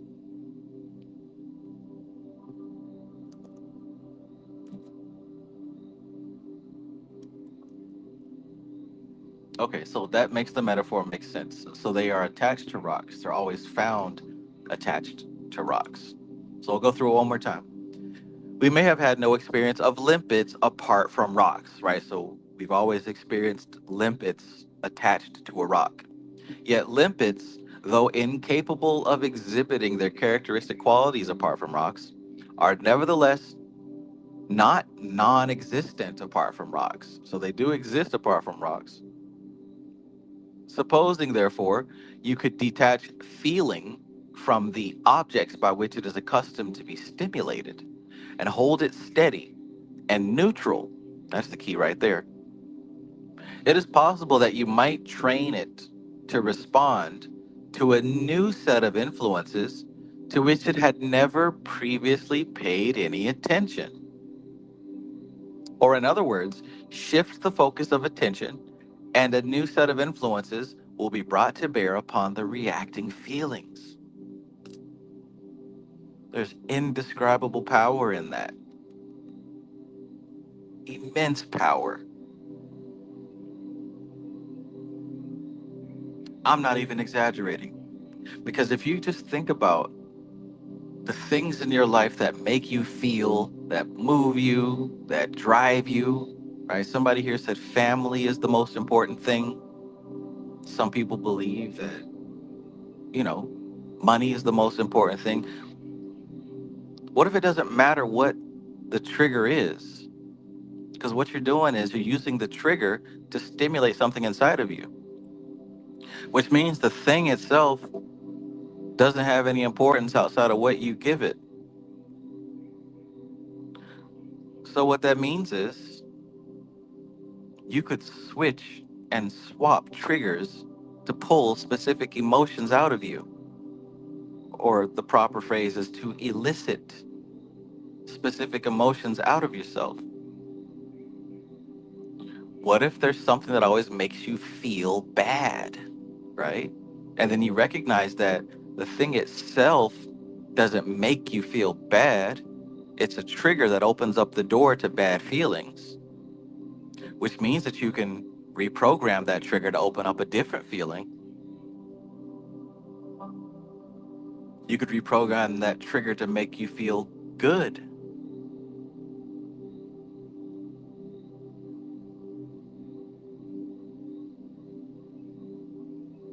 There's immense power in that.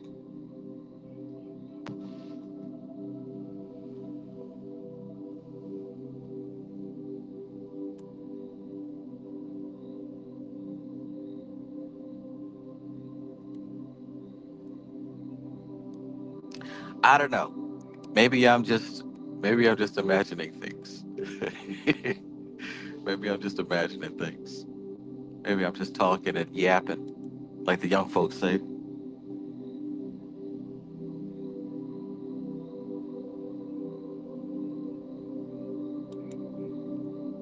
That paragraph there read like an NLP book.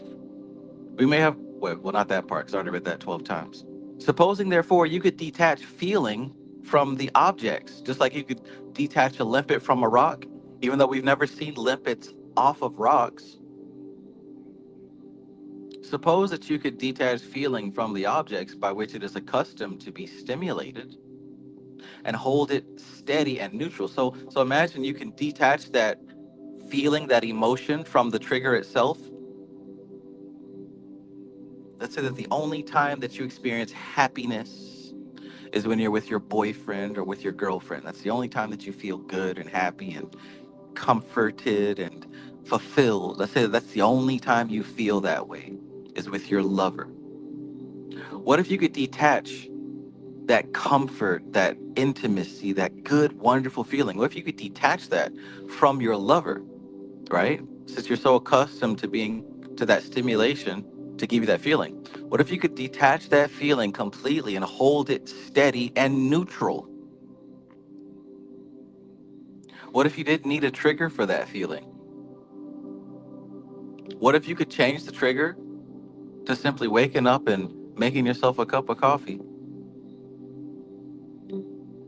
It is possible that you might train it to respond to a new set of influences to which it had never previously paid any attention.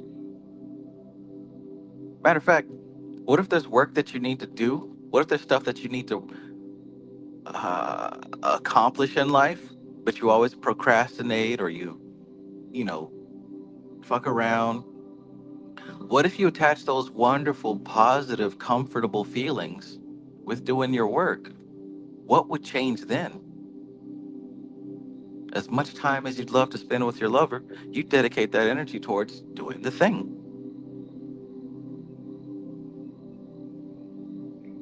Sheesh.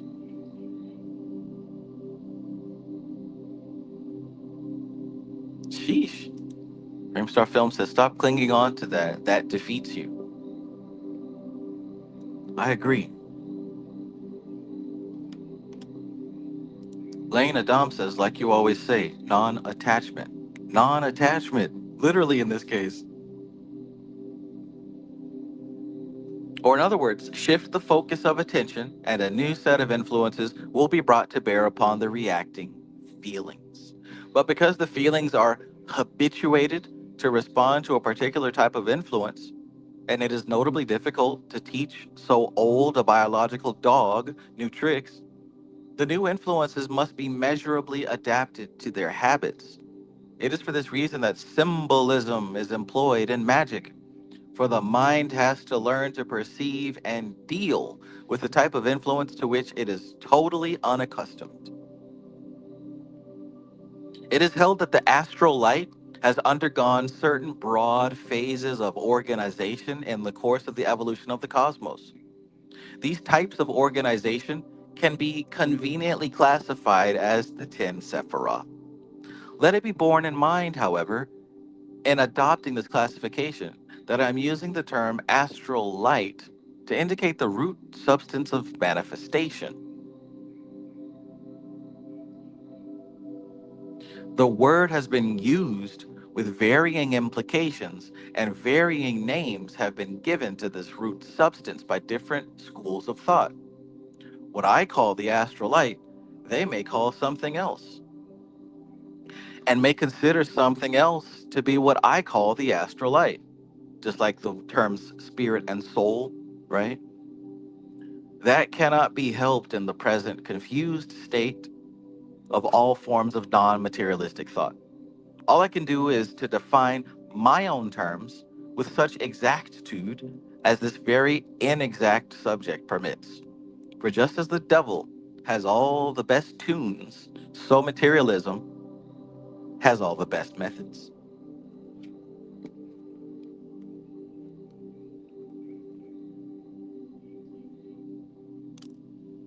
IDKDKDF says it's amazing to see how much of yourself is not with none of this work. It's in you somewhere. Yeah, amazing.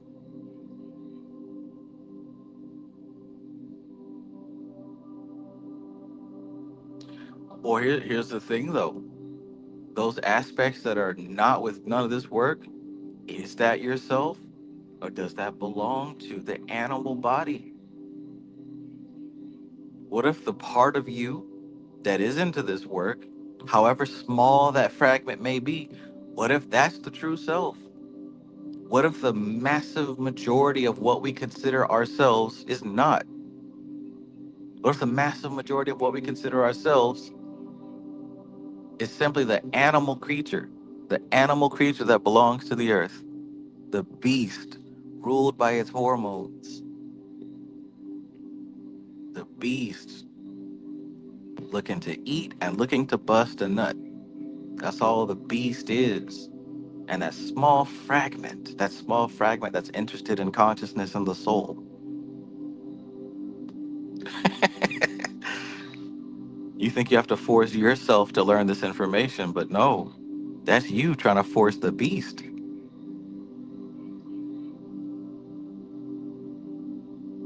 You know, most people, and that's not even being delusional, you can see it with your own eyes. Most people have no control over that beast. None. None.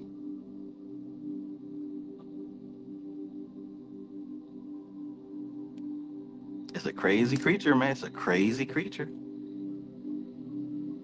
Its primary motive is sex. And that doesn't even belong, like, that's not even like, it's translated as, oh, I want to go and get some. But the truth is, that belongs to Prakriti. Prakriti needs more human beasts to populate. That sex don't even belong to you. It's literally a chemical urge to propagate the species. You think you trying to go out here and smash all these women and attract, and or whatever you're doing. You think that you're doing it because you want to do it. But what if you realized that it's literally the frequency of this plane of existence? The animal beast is tuned into this life force grid, and its primary motive is to reproduce. You think I'm just talking outside of my neck, but look at how if you're honest with yourself, especially if you're a male body creature, How many of your motives is attached to sex? How much of what you do is about sex? If you're honest with yourself. Some of y'all ain't at the level where you can look in the mirror clearly. I understand that. If you have any desires to be wealthy, it's probably attached to sex, right? If you have any desire to look good and dress nice, to have a fashion sense, even when you go out and mingle, in the job, you want to look around the job and make sure there's potential sex partners at the job, or even when you're out grocery shopping, you're always on the hunt. You don't even we don't even separate ourselves from that beast because we think it's us. One of the first virtues on this path is discernment. And in the Samkhya stuff, they consider discernment, they call it viveka. It's like a sharp, sharp sword. You got to be able to slice in between the difference of truth and falsehood. You got to be able to slice away truth from falsehood because that's the only way. Otherwise, you'll get it confused. Joe I. Thomas said most women are not in alignment with higher selves. I mean, I only said male-bodied individual because that's the experience that I know. But I mean, both. No one is better or worse because before gender, we are animal. We are human, animal, beast. So before we even get to the splitting of gender, we're the same human, animal, beast. One is electric and one is magnetic. One's putting out and one's taking in. Other than that,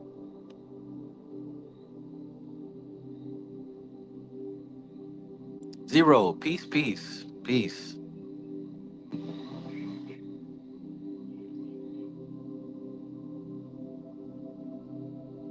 When I couldn't see that for most of my life. It's literally only been recently that I really see it stupid clear. Like stupid clear.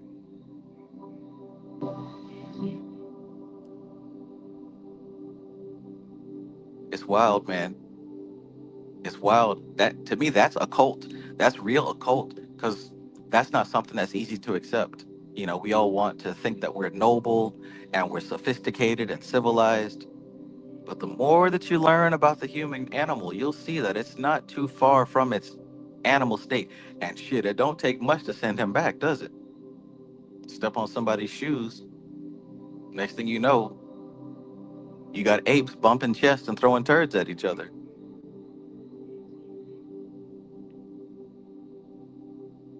Let me get back to this text, man.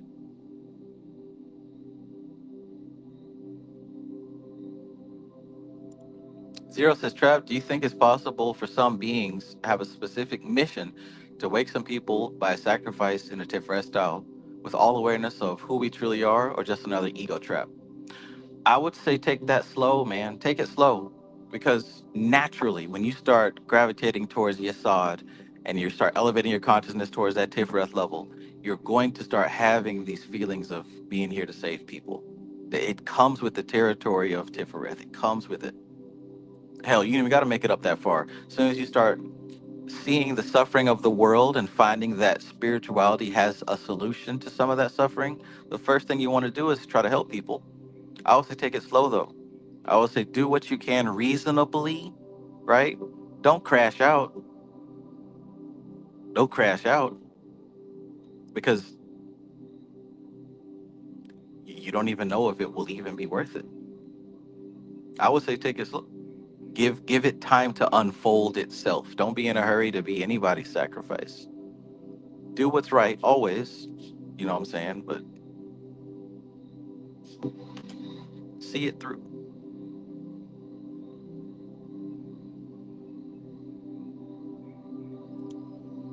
Veneto says, fellows, first, to be honest, we must remain masculine by rejecting certain attractions in order to understand the divine nature. The archons that are the elemental spirits of this world organize things in such a way where a man's divinity is in constant attack. Hmm.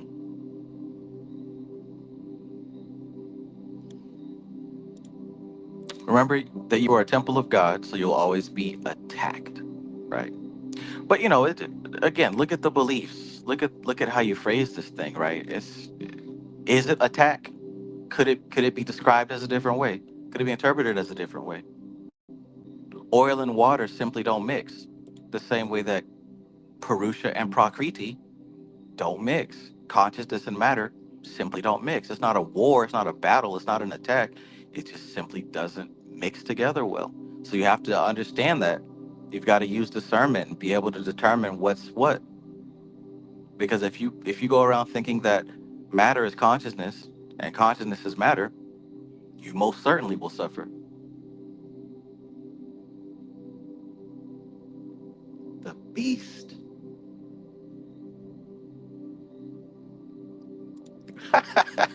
WT says walking around on semen retention, yet get a new job, and the first thing you're worried about is the male to female ratio. Hey, I know what I'm talking about, man. I done been through it too. We can't be here unless we're in this animal beast vehicle.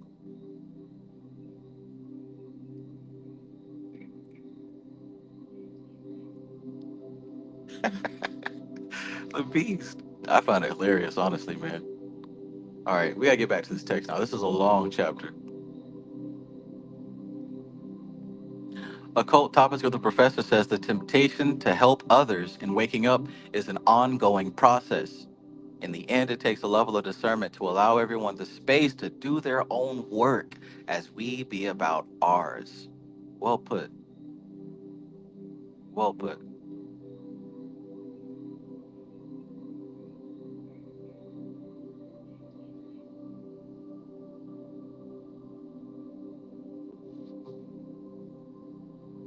All right, let's get back to it now. Don't get me started on the beast, man. Don't get me started on it. Because honestly, that is the obstacle that most people will never overcome. Just to keep it real with you, that's the one thing that most people will never ever overcome or want to. That's the other part, or even want to overcome it. Because hey, sex feels good, doesn't it? Not saying you have to give up sex, but what I'm saying is just like what she talked about here. Is it possible to separate the emotion from the stimulus? Is it possible?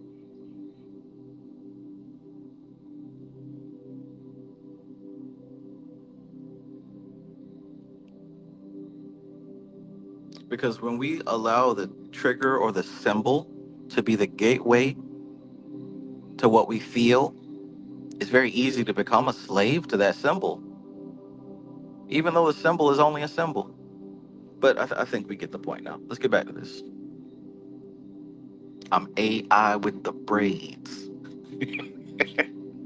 I'm AI with the braids. I need a picture of the Midjourney logo with cornrows. I'm AI with the braids. All right, where we at? So we're talking about the astral light. All this to be talking about the astral light. The astral light or cosmic root substance has undergone organization until it has become capable of acting as the framework of physical substance. So I'll read that again. The astral light, the cosmic root substance, has undergone organization, right? Until it has become capable of acting as the framework of physical substance. Nevertheless, the vast bulk of this root substance remains in a much less highly organized form than this, just as the bulk of dense matter is organic and only a very small proportion at any given time is built up into organic tissues, and even that is in a constant state of flux. Our senses are adapted to perceive the dense form of organization. But something subtler than sense organs has to be brought into use if we are to perceive the subtle forms of pre matter from which dense substance crystallizes. Okay, now this is really good, right? This is really good. And like I said, remember what we learned about from the Vedic text, from Samkhya and all that old yoga stuff. Remember when they talk about this evolution of matter, right? From the most subtle down to the dense. The very fact that we have sense organs to work with, they're made out of the dense aspects of matter, right? So you got these dense ears, these dense eyes, dense nose, and it's designed to hear, to smell, to see things on its level. But there are things that exist that are more subtle, that are not dense. So naturally, you're going to need equipment to be able to work with those things that are not dense, that are subtle, right? I see this is where we talk about clairvoyance, clairaudience, clairsentience. You don't use your eyes for clairvoyance. You don't use your ears for clairaudience because that type of information, that type of data transfer, that type of communication is happening on a subtle level. So you need subtle equipment. Beautiful stuff.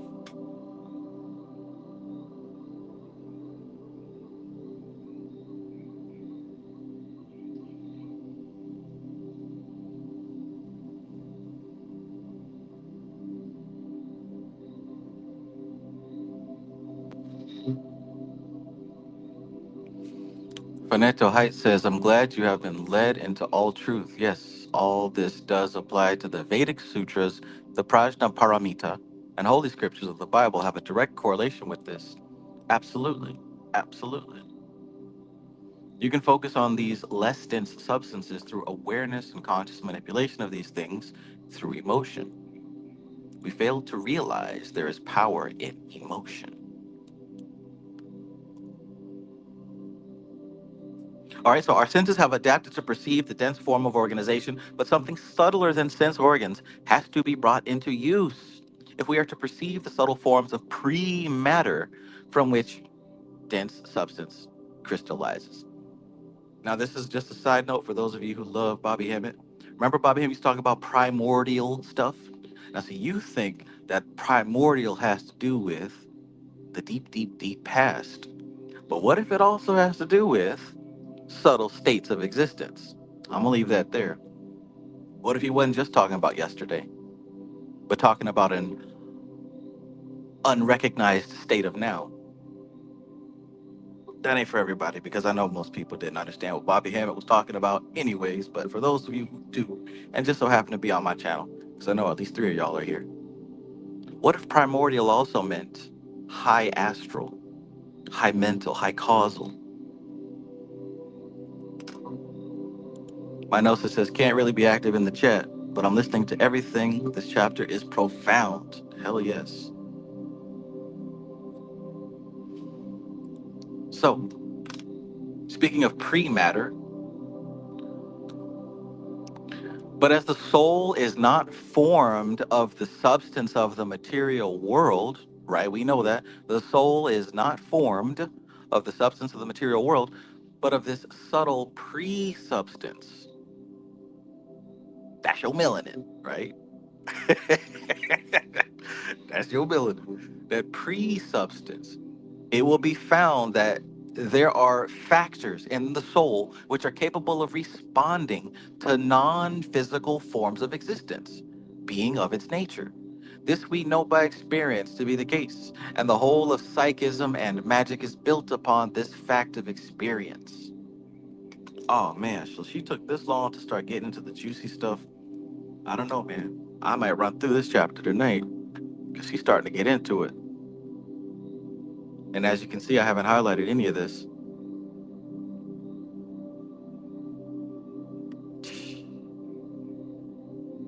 The soul is not formed of the substance of the material world, but of the subtle pre-substance. And check this out. It will be found that there are factors in the soul which are capable of responding to non-physical forms of existence. So look, that equipment is not in your body. That equipment is in your inner self. which, by the way, is not made of substance of the material world. That's why you can't point to your soul. It's not here. So look at this. The whole of psychism and magic is built upon this fact of experience. So don't get it twisted.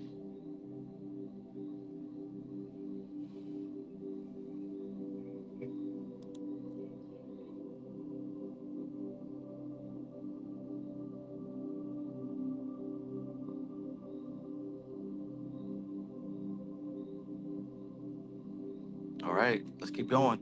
Now, let us ask ourselves how, as a matter of practical politics, we can get a mind accustomed to deal with form, right? How do we get this mind accustomed to deal with form? To apprehend the formless.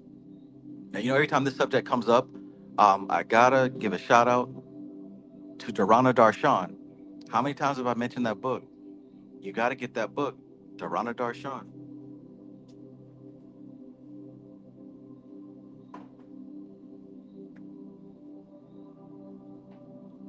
Who here does not have this face in their house somewhere?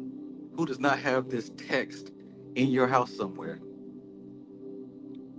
Even though it's a thick book, understand that just the first 8 chapters is all you need, right? The first 8 chapters is all you need because he breaks down this whole thing in very simple words, right? But the rest of the book is filled with enough meditations to completely change your life, if you do them, of course. 1111. Thank you so much, Wraith. See, I don't know, man. It's a special night, right? We got the sun in Pisces. We got the moon in Cancer. We got some stuff coming through. But anyways, in the first couple of chapters in that book, he talks about this very thing, the difficulty of working with um, basically symbols that you can comprehend and the formless, and how it's kind of difficult for most people to deal with the formless because you're working with equipment that you don't normally work with. You're literally working with the soul. Most people, you know what I'm saying, right? We're so used to dealing with what we see, what we hear, and if we can't see it, hear it, then we can't believe it. Not understanding that most of existence is unseen, unheard. Even science would agree with that.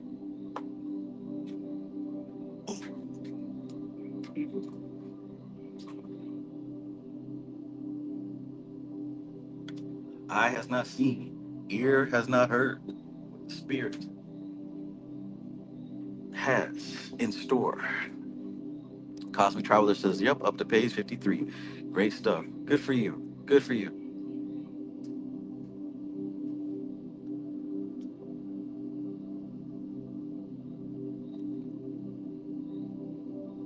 Don't get it twisted.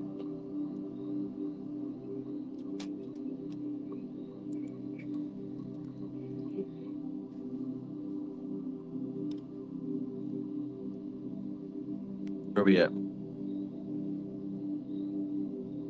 Okay, so now let us ask ourselves how, as a matter of practical politics, how we can get a mind accustomed to deal with form, to apprehend the formless. If a machine was designed to operate with liquids, is to be used to deal with solids, what do? We dissolve the solids and so render them liquid, thus presenting them to the machine in a form that is capable of handling. You see where she's going with that, right? Equally, if a mind that is accustomed to deal with nothing but forms, right? A mind that's accustomed to deal with nothing but forms has to be asked to deal with that which is formless. What do?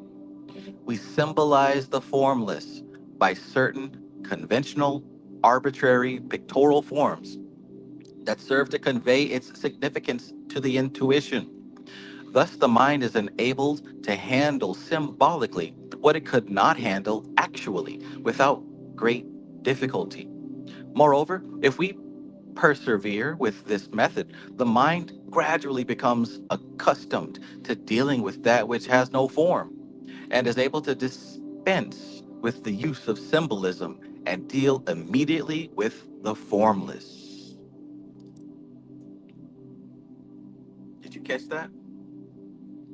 The same way that a machine that only deals with liquids, but you got to use a solid, well, what do? You dissolve the solid into a liquid and then put it through. Likewise, since we cannot process the formless, speaking as general humanity, it must be given to us like baby food, right? Put into symbols. That's why mainstream religions exist. It's like a general cure all that will help most people, since most people haven't built access to the equipment to access the formless in its pure state.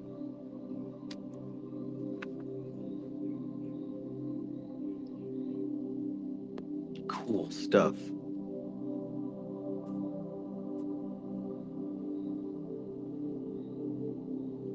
Cool stuff.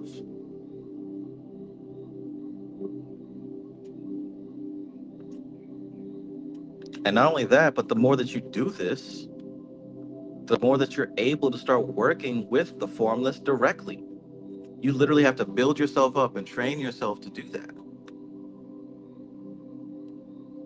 Thank you, Wraith636. Thank you for that donation. I appreciate you, brother. Alora says, so it's developing the habit of understanding the formless. Absolutely, right? That's the practice, right? I always have to reference it, but think about Tatwashuti, right? Our Tatwashuti meditation.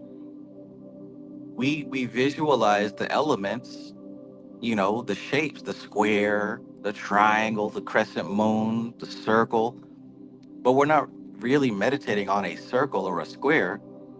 We're meditating on formless forces, but we use those symbols to kind of guide our awareness towards them.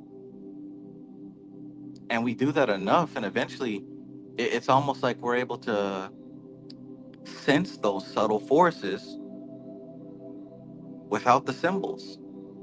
We're able to sense them in our daily lives. We're able to get a feeling, a sensitivity for when one is out of balance, right? We might not even be able to describe it directly, but we can kind of sense that maybe something's off, or maybe I intuitively need to do this to bring more balance to myself. Really cool. Really cool.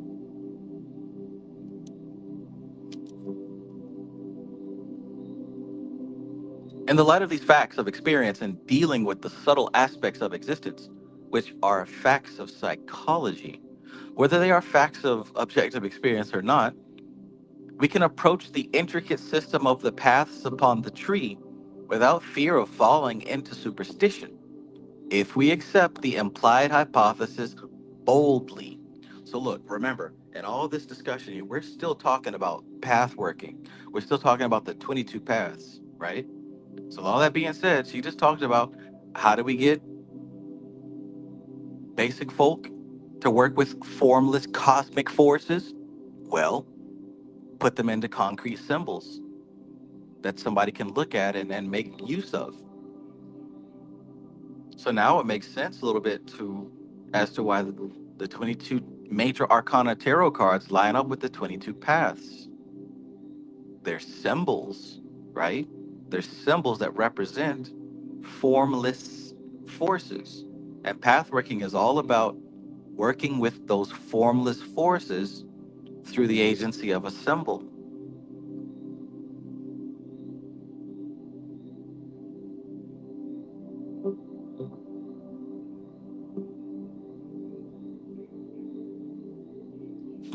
Once having grasped the fact that the method of the Qabalah is primarily a psychological method applied to the mind, whatever else it may ultimately prove to contain, we can dare to permit and, in fact, encourage the imagination to launch out boldly among the angels and archangels of the spheres because of the auto-suggestive value of the imagery.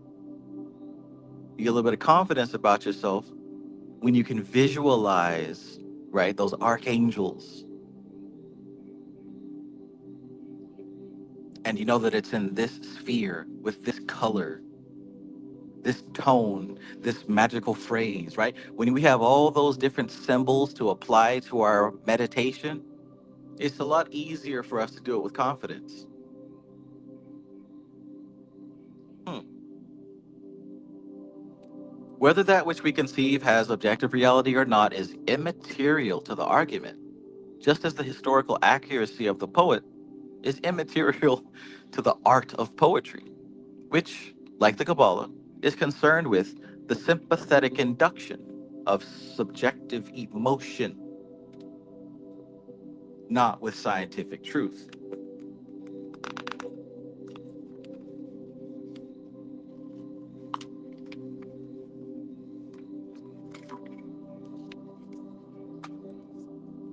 Not with scientific truth. Teaching the Kabbalah as an art, not a science. We shall be concerned with results and not facts. I love that. There are some things that you do need to be precise and factual, and I need somebody with a college degree, right, and all that good stuff. But when it comes to this right here, this is an art, not a science. And I'm looking for results. I'm looking for results, not whether or not you pronounce the word right. Not if you said, well, technically, brother, you shouldn't say good morning. You should say grand rising because morning actually means that. Who gives a goddamn? Pleasant greetings to you today, right? Care about the result, not the facts. When it comes to this stuff now, the spiritual stuff, I'm still hearing that too. Somebody hit me with that just the other day. I'm like, it's 2025 and you really still on that? It was a female too. Good morning. Well, technically you shouldn't say morning because I am flabbergasted. It is 2025. You must have just saw that video or something. Because ain't no way in hell you lecturing me about good morning. Anyways,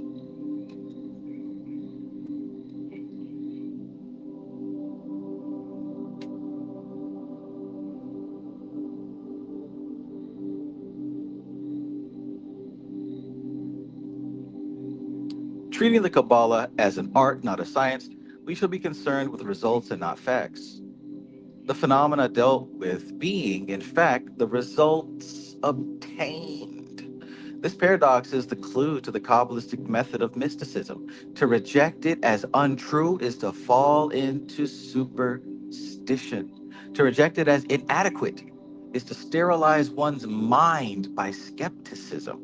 To accept it as a working hypothesis is at least to make a start with the collection of data which can subsequently be submitted to examination and investigation.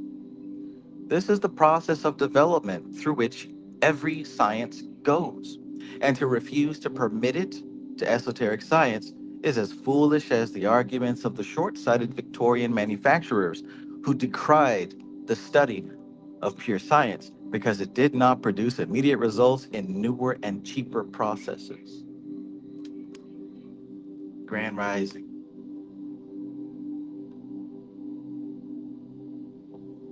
Grand Rising. Hotep. Hotep, beloved. Hotep, my beautiful kings and queens.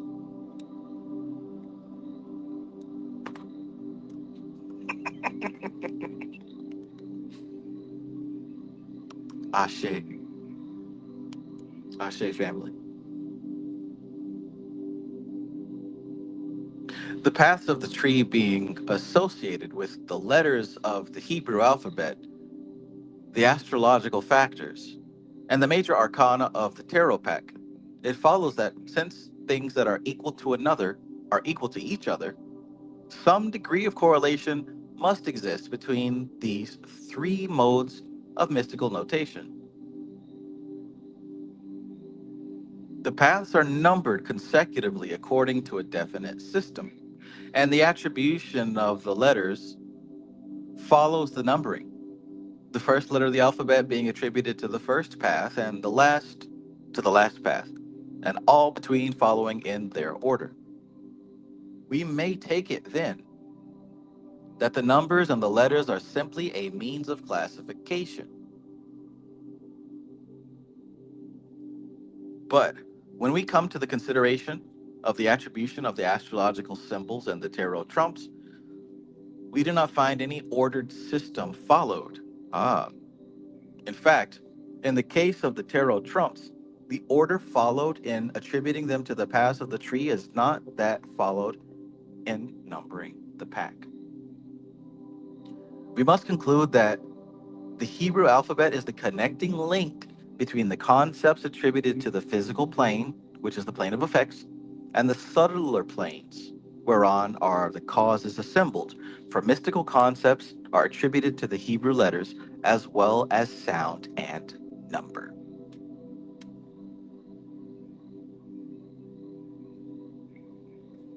So I'll have to admit, the aspect of the Hebrew alphabet is probably the aspect that I'm weakest at when it comes to this whole Kabbalah thing. I think I'm very thoroughly understood when it comes to the astrology, the planetary significance, the elemental correspondence, um, and most all that other stuff. But the actual letters of the alphabet, I'm still weak on. I don't know them all by heart, learning that currently.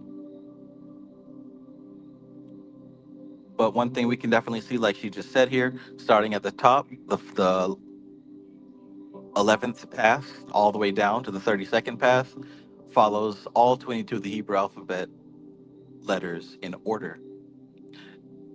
Now, the interesting thing is that the Hebrew alphabet, Kabbalistically speaking at least, each letter has its own numerical significance and its own symbolic significance. And both of those things relate to the path that they're attributed to. So I can imagine that leads a whole nother dimension to the understanding of these paths.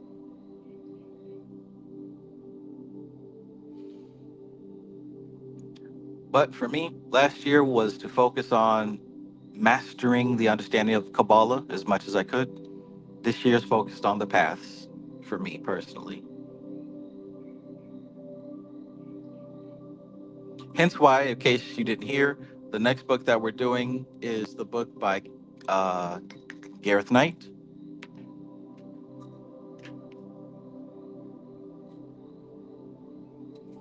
The next book is A Practical Guide to Kabbalistic Symbolism, Part 2, right?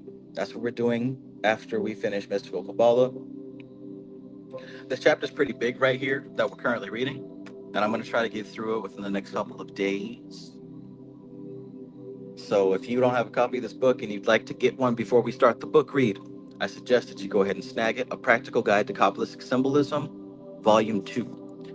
What most people are able to find, if I'm not mistaken, last time I checked on Amazon, is they don't sell them separately anymore. They got parts 1 and 2 combined into one book. The picture on the front is black. But yeah, snag a copy for yourself. If about it.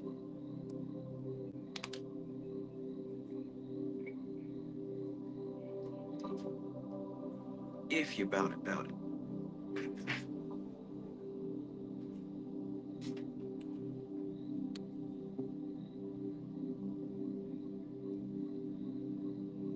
I am number one. Two is not a winner, and three is just a beginner. What does it take to be number one?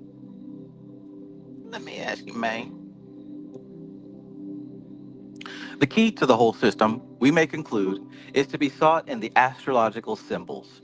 For these, at least, are not arbitrary in their application, but are assigned to definite objects in nature, over whose periodicity we have no control. The tarot trumps we may take as being a convenient system of indicating the various natural influences and factors for the purpose of divination. They are, in fact, like the chips a gambler uses to indicate varying values. Aha.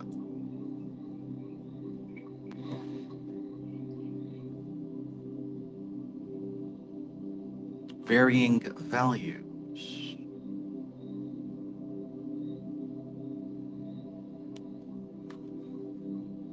We have then a definite system of symbols, which is not arbitrary in its attribution, but has fixed values, and two other sets of symbols associated with it, whose attribution can be said to be arbitrary. For there is no reason in the nature of either the tarot trumps or the Hebrew letters that they should be associated in the way that they are. We also observe that the fixed value symbols are related to objects in the external world. We conclude then that if the value of the fixed symbols can be established, the value of the arbitrary ones can be deduced.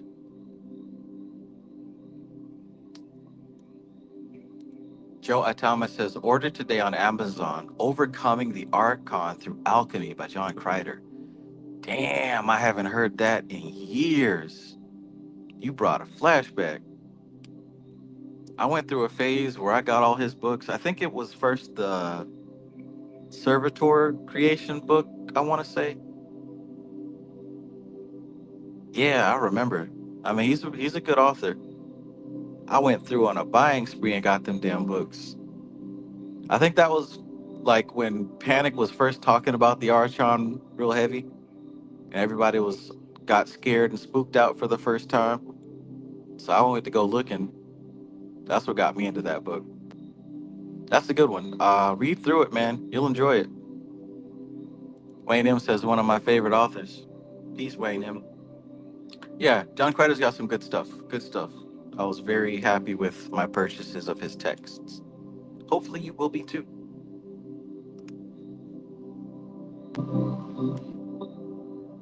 Dang, I haven't heard that in years.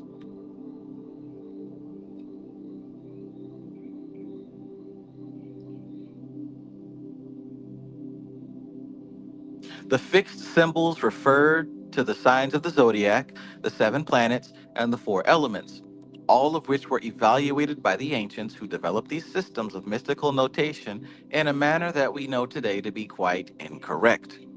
Does then the incorrect view of the ancients held concerning the physical objects they made use of in their system invalidate their methods?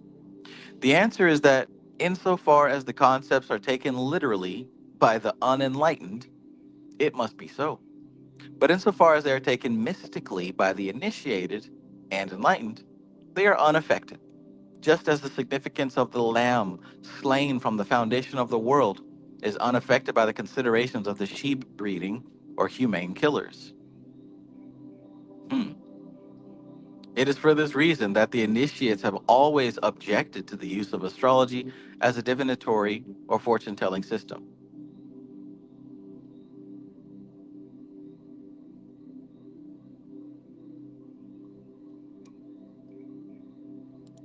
Elos has a very good video on YouTube. The Hebrew language is the DNA of creation by Rabbi Kraft. All right, I'll look into it. I'll type that into my number crunching box machine here.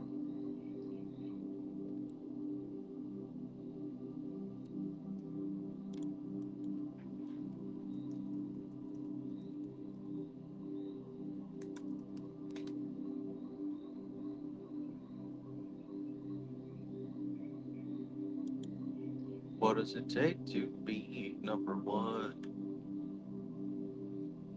All right, hopefully that gives me some insight on what it is that I'm looking to understand. Thanks. Okay.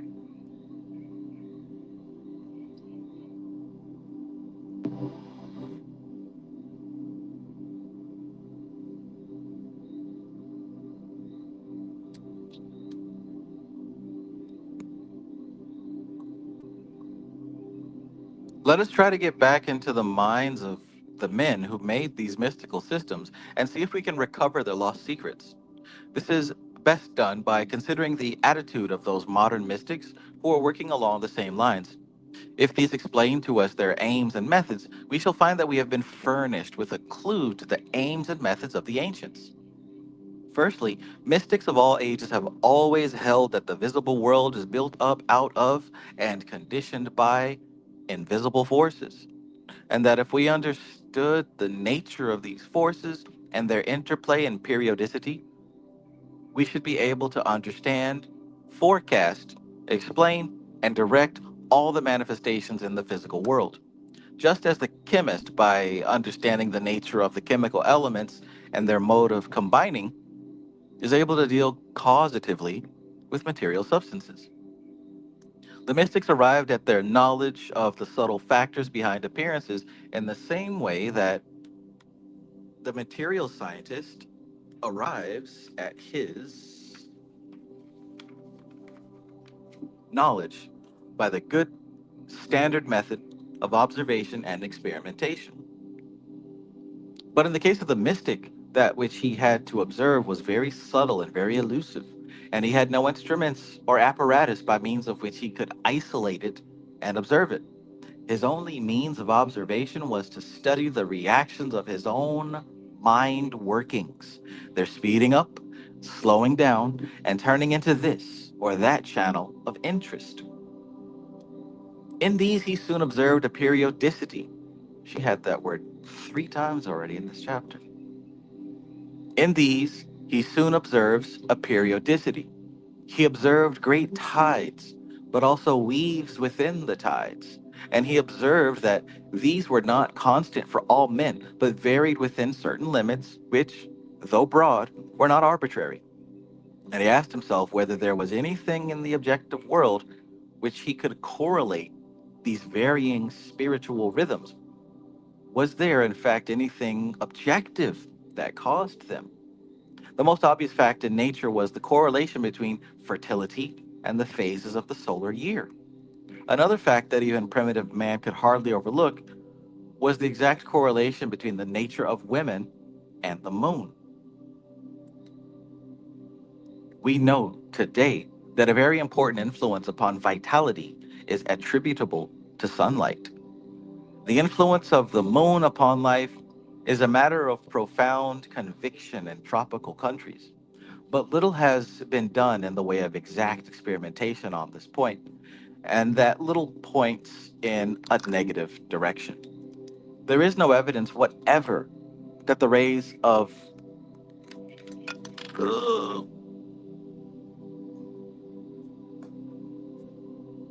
that the rays of where was it of the planets or the constellations of the zodiac have any influence whatsoever, even if they could be isolated from the general diffused light of the stars, which for all practical purposes of life they cannot be, for their light reaches us blending with the stellar radiance as a whole. So there's no scientific way to conclude that the stars of Gemini have an influence on people born in May and June, or the stars of Pisces are having a profound impact on the planet right now. There's no way to empirically, scientifically isolate that and test it in a lab, right? There's no way to do that. If then we take the astrological influences literally and materially, we occupy an indefensible position. So look, if we take astrology and astrological influences like that literally and materially, like most people do, it's difficult to defend that because you got to admit you can't prove it. There's no way to do so.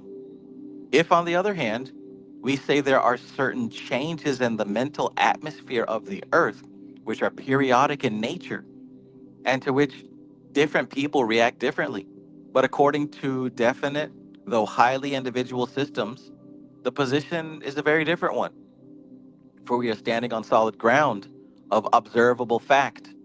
And our problem is to observe our facts completely and accurately and draw our deductions correctly, for their existence is indisputable.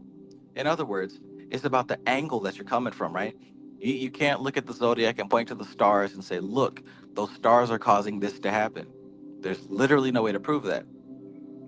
But if you start from the other angle of observing the earth and people and behavior and patterns, you can track the patterns, you can test the patterns, you can run scientific experiments on the data and then look back at the stars. But you can't look at the stars and say, see, that's why it's difficult to talk about magic and proving it to people who don't believe. Because outside of personal experience, it's difficult to point to something that you can prove to a skeptical person. But once again, it's all about the angle you go from.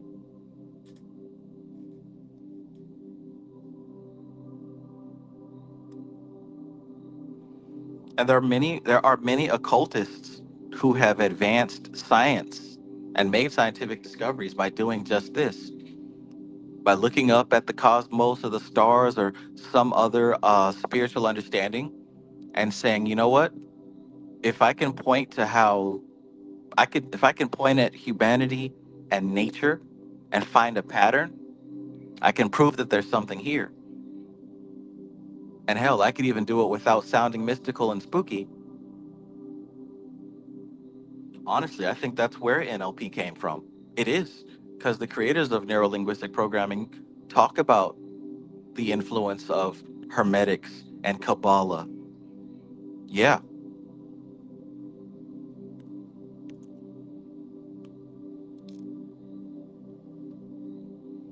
hence why they seamlessly connect.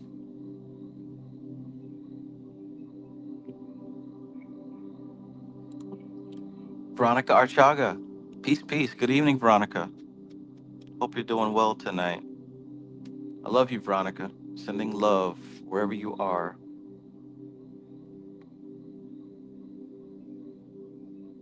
And peace. Two factors are known to us which were not known to the ancients: the fluctuating magnetism of the earth and the delicately balanced interacting control, the delicately balanced interacting control of the endocrine glands over the vital processes and their intimate association with emotional states. There are also instruments in process of development which are able to measure infinitesimally small electrical currents. And we know that the electrical state of the body is constantly varying. The interrelation and significance of all these things we do not yet know, but it is difficult to believe that they are entirely unconnected. We know enough of the endocrine organs, however, to realize that they govern, directly or indirectly, the different aspects of life, and it is not difficult to correlate their influence with that which astrology believes to be exerted by the planets. Um, let's see something here. Oh wow, okay. We'll be wrapping up soon, so it looks like we've got about 2 pages left of tonight's portion. Knowing what we do of the strength and weakness of astrology, none but the bigoted would deny astrology in toto, but none but the credulous would accept it as the truth, the whole truth, and nothing but the truth. The element of uncertainty is too large for it to be able to lay claim to accurate formula. But on the other hand, it is sometimes surprisingly right, and therefore, it cannot be dismissed as pure superstition. Unless, of course, we are prepared to define superstition as fact, imperfectly observed, and incorrectly interpreted. Hmm. But nevertheless, fact. This would probably be a truer definition than the current one, which declares superstition to be a groundless belief, for it would be difficult to find any widely held belief which was totally groundless. There must be some basis to it in recurring experience, or it could not obtain and maintain its hold on human thought. Knowing what we know now of astronomy and physics, shall we still cling to the theory of astrology that prevailed when it was believed that the heavens revolved around the earth? Or shall we discard the theory of planetary influence as untenable, seek in the fluctuating electrical condition of the earth for the clue to the subtly changing conditions of which every sensitive person is aware? It is quite conceivable that these fluctuate in time with the music of the spheres, being dependent upon the conditions that led forth Mazzaroth in his season and guide Arcturus with his sons. The stellar system is a single interacting unit, each factor in which has a cyclic action of its own that by some transcendent mathematical principle is correlated into balanced coordination with the whole. It may well be that the fluctuating influence of the stellar and solar systems are felt not by us, but by the earth, and that the influences we assign to the planets are really exercised by the changing magnetic condition of the Earth acting upon our varying endocrine makeup. In other words, the planets are within us and are no more, no less than the ductless glands. Oh, that's good. That's that's good. Spicy good. So what she just said just then is check this out, in case you missed that. So the whole stellar system is an interacting unit, right? Let me highlight that. So the whole stellar system is a single interacting unit. Each factor in which the interacting unit has a cyclic action of its own, and that by some transcendent mathematical principle is correlated into balanced coordination with the whole. But look at this now. It very well may be that the fluctuating influence of the stars and the sun aren't felt by human beings. What if those are actually felt by the earth, right? So the influence of the stars and the sun is actually felt by the earth, and that the influences that we assign to the planets, we say, oh, Mars is doing this, oh, Venus is in retrograde right now, right? Mercury is in microbraids and Gatorade, right? What if really it was exercised by the changing magnetic conditions of the earth acting upon us? What if all that astrology is impacting the earth, and then the earth is changing its magnetic condition, which then obviously affects us mentally through our organs? Honestly, I think that would make more sense.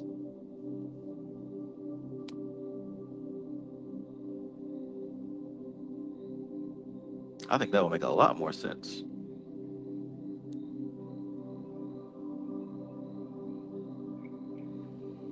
Advancing a step further than this, what? We're going to go further than that.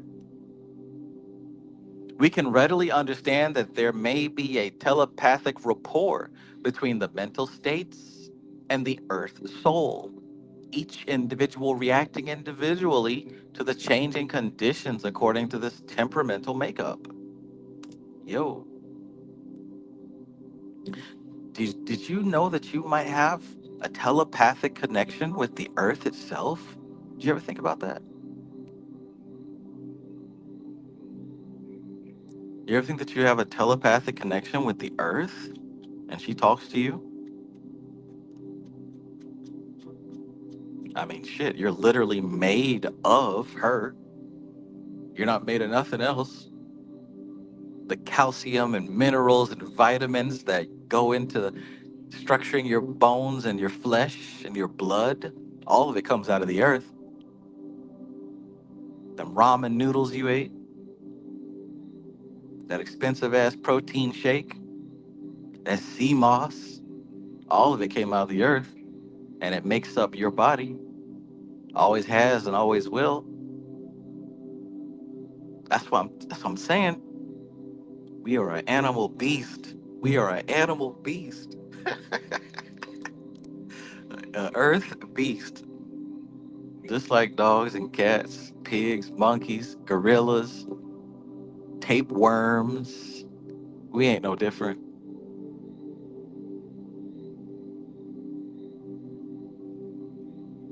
And the earth is magnetically fluctuating and changing based off of the celestial and solar and lunar impulses being sent to us.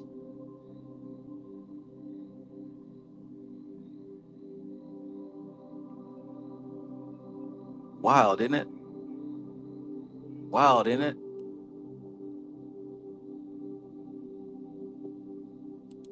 Pork Hill says, isn't Final Fantasy VII about this?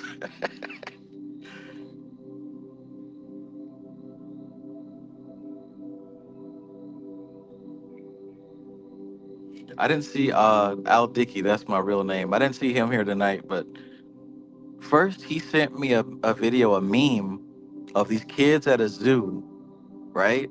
And they're doing this little funky dance, teasing the monkey. And the monkey gets mad and jumps up and rattles the cage, reaches back, shits on demand, and throws shit accurately at the kids. Boom! I'm talking about one quick motion. He's mad, he's shaking the bars, reaches back and throws a whole shit missile.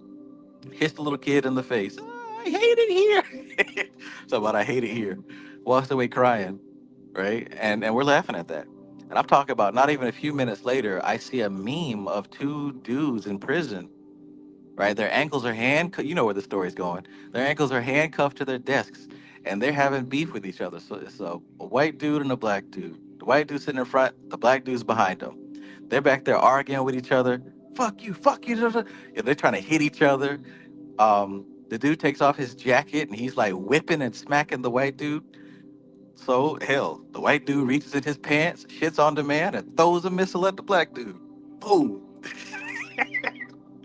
So I sent that reel to Al Dickey. That's my real name. I'm like, hey, the apple don't fall far from the reincarnation tree, does it?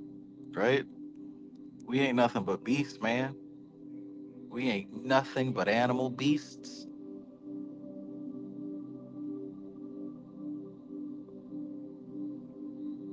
who know how to type on a keyboard, drive cars, and shoot guns. We ain't no different. But anyways, like I said, don't get me on this beast stuff, man, because I can tell you all the ways. Make, feed, kill, repeat. Boom. My notes says like in jail, they throw shit and piss on the guards. That's horrible, man. But hey, you know what I'm saying? Like that's it. Beasts. No Face Divination says we the apex predators. I mean that so they tell you, right? That's what I would tell the humans as well. That's what I would tell humanity as well. I would sell them that because if they didn't believe that, it would be very difficult to keep them monkeys tame. Very difficult. We tried slavery in every culture. It didn't work. Let them think they run the show. Give them the keys. Give them the keys. Give them McDonald's, iPhones, Pornhub. They'll calm down. I would tell them that too, to be honest. Give them reality TV. Give them balloons to pop, right? She's not my type. Well, how come? Well, she's got a wrinkly face. He's not my type because he's a janitor. Anyways, way off subject. There we go. Lane of Dame says we eat the smoke. All right, we eat the smoke. Um, what's that popular drink y'all love? Alcohol to drink. I forget the name of that drink. Anyways, y'all know we're all in human experience. A few more paragraphs to go, and then we'll wrap it up for right now.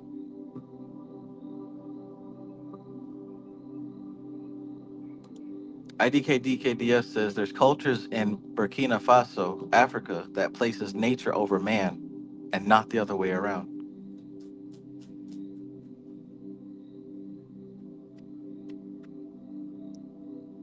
I wonder how they process their daily lives.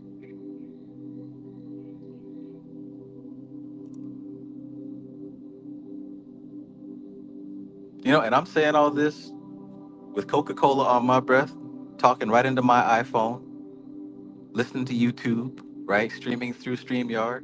Don't get it twisted. I know that I exist in a beast body as well. But the thing is, I know that this is not the extent of what I am. This is the Malkuth of what I am. This is 10%. This isn't even my final form.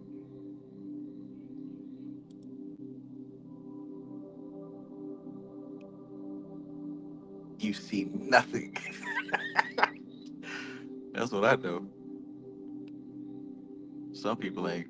Some people ain't got more than their. All right. Seriously. Seriously.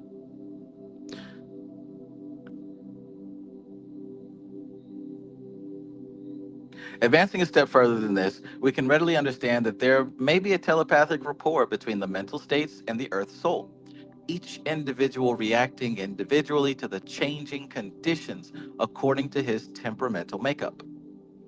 This is a conceivable scheme in the light of modern knowledge, whereas the orthodox astrology theory is not.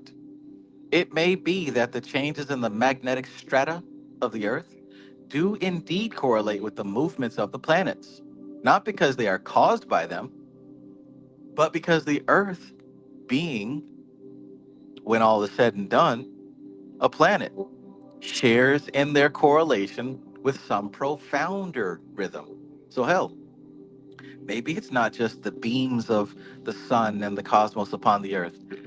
The Earth is in the dance with everybody else, right? The Earth is a planet, right? So the Earth is in the dance with Mercury, and hell, maybe the Earth is in retrograde sometimes. You ever think of that, huh? Maybe the Earth needs to retrograde. We moving and grooving too. The further science advances, the clearer does it become that the same principles of organization and function prevail throughout all manifestation, variously adapted and modified to varying conditions, but never abrogated, never capriciously modified. I bet you if somebody wanted to, you could probably track all the times that Earth went into retrograde. I mean, every other planet goes to retrograde, right? I know it depends upon the perspective coming from Earth. I know. But theoretically, the Earth goes into retrograde too. Anyways, perhaps the key to astrology is to be found not in the doctrine of cause and effect, but in the doctrine of a common cause. That it is not Mars and Venus that influence the Earth with their emanations, but that there are influences in the cosmos whose periodicity correlates with that of Mars or Venus. And for all practical purposes, the movements of the heavenly bodies act like the hands of a complex clock, the correlation being explained by the fact that the organization into manifestation of the different heavenly bodies correspond with the phases of activity of the different influences. Yo, so my gnosis, I don't know if you're still here or not, but doesn't that sound like the cosmic doctrine where she talked about how like the cell would go through the green territory, right? And make its way here, but whatever was happening in the green territory, that particle would behave like it because it's been through the green territory. Like, you remember that? In other words, the aspects that make up this particular existence, the ingredients that they're made of come from elsewhere, right? And when elsewhere vibrates like this, the ingredients that came from that specific place also vibrate like that. And the ingredients that came from over here, when over here vibrates like this, the ingredients here that are from there vibrate like that. She talked about this in the cosmic doctrine. I forgot the word of those terms, but I'm 100% sure that's what she's referencing here.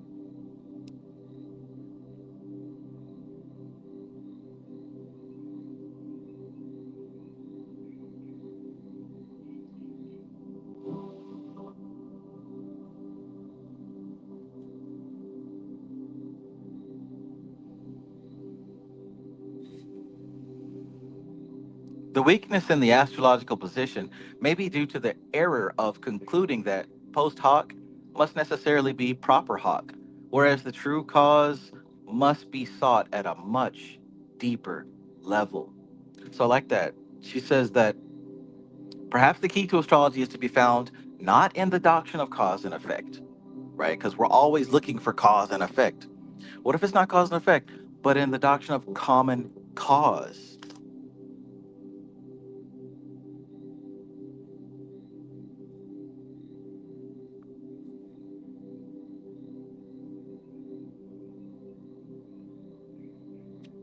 Little complex to explain, but I feel something there. I feel something is there. It is this quest for the deeper cause, which is the real aim of esoteric philosophy. Um, just real quick, just a better metaphor in case you didn't really, if that didn't make any sense, what I just said. I'm just using this as an example. This is not actually what she said in the cosmic doctrine, but as an example, let's say, like, you know how we attribute the physical body to the astrology? Like the head goes to Aries, the neck and shoulders belongs to Taurus, the arms and lungs belong to Gemini, the heart belongs to Leo, the chest belongs to Cancer, all the way down, right? Pisces is the feet, Aquarius is the ankles, the calves, Capricorn is the kneecap, Sagittarius is the thighs, Scorpio is the sex organ, Virgo is the intestines, Libra is the kidneys, that type of thing, right? So, like, what she's saying here, like, imagine that,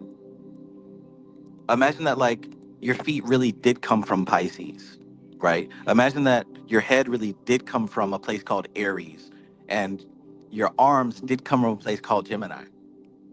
Well, if that place called Gemini, if that factory called Gemini was, I don't know, on fire and burning up, then down here, your arms would start burning up, right? Or if something was happening with Capricorn, then your kneecaps would be behaving in a certain way. Or if something was going on with Aries, then your head would start feeling a certain way. Now, see, if we didn't know any better, we would think that, oh, what's going on? I'm sick, or I don't understand what's happening to me. It's so random.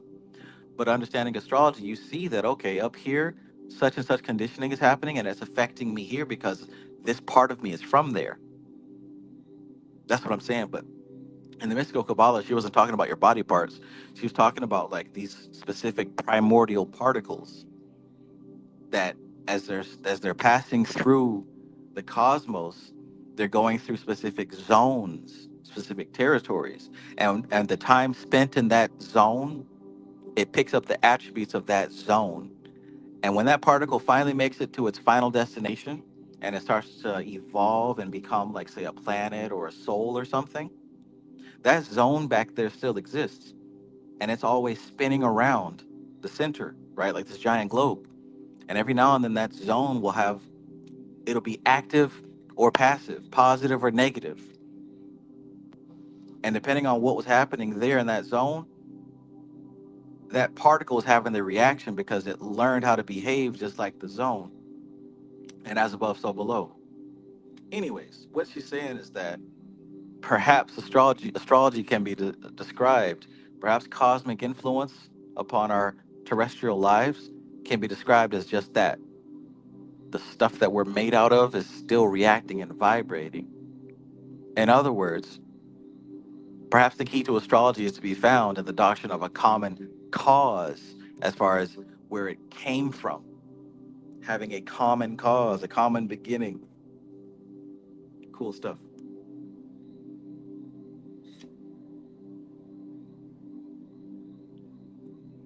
Like having a cell phone from China, and then all of a sudden, all the China cell phones start to activate.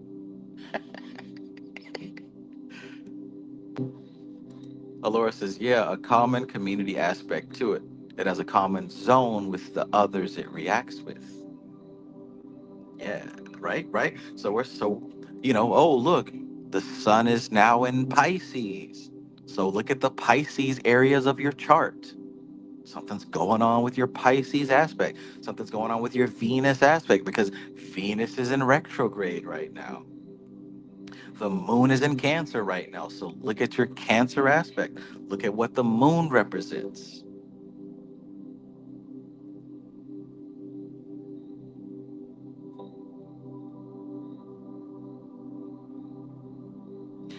It is this quest of the deeper cause, which is the real aim of esoteric philosophy. And in its endeavor to correlate the different factors as they become known to experience and isolated by experiment, it uses the notation method of astrology because there is a definite correlation between phases of evolution and the functions of life, as Darwin conclusively proved, and as every embryologist sees in every fetus he examines. You ever notice that? In the fetus, in vitro, whatever, most all mammals and reptiles look exactly the same at certain stages in their development. That's pretty weird if you ask me. Whether it's a bunny rabbit or a human or a kangaroo or a dolphin, we all look the same in certain stages of fetal development. Why? So Darwin conclusively proved, and as every embryologist sees in every fetus he examines.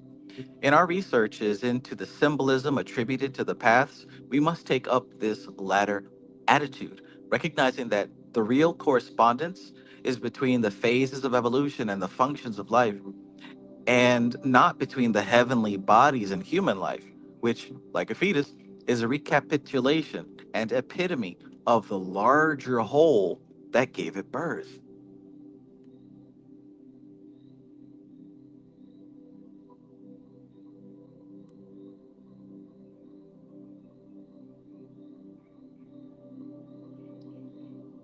Hmm. Knowing what we do of the intimate relationship between the endocrines and mental states, we can see how magic works through ritual. In ceremonial magic, we are not working upon objective conditions, nor are we, paradoxical as it may appear, working exclusively upon subjective conditions by autosuggestion, but are in fact engaged in tuning our subjective state so that it shall pick up this or that factor from the rainbow influence of the earth soul. Ah, magic is in fact a selective operation whereby we dissect out a given factor in the subtle conditions around us and absorb it into our souls in a pure state.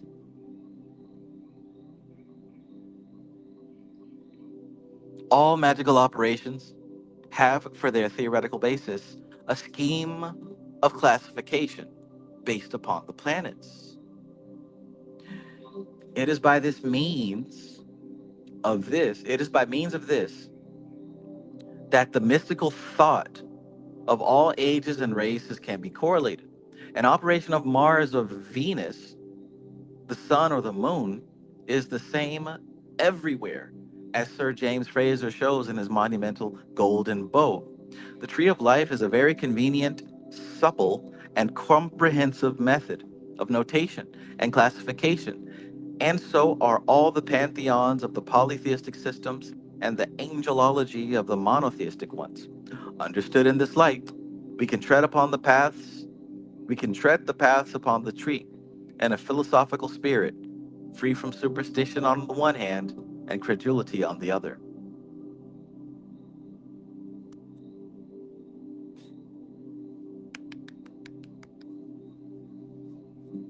A Venus ritual is the same across the world, across time. Is it any wonder that this card is represented by the astrological force of Venus in Virgo? That's a lot of Earth, isn't it?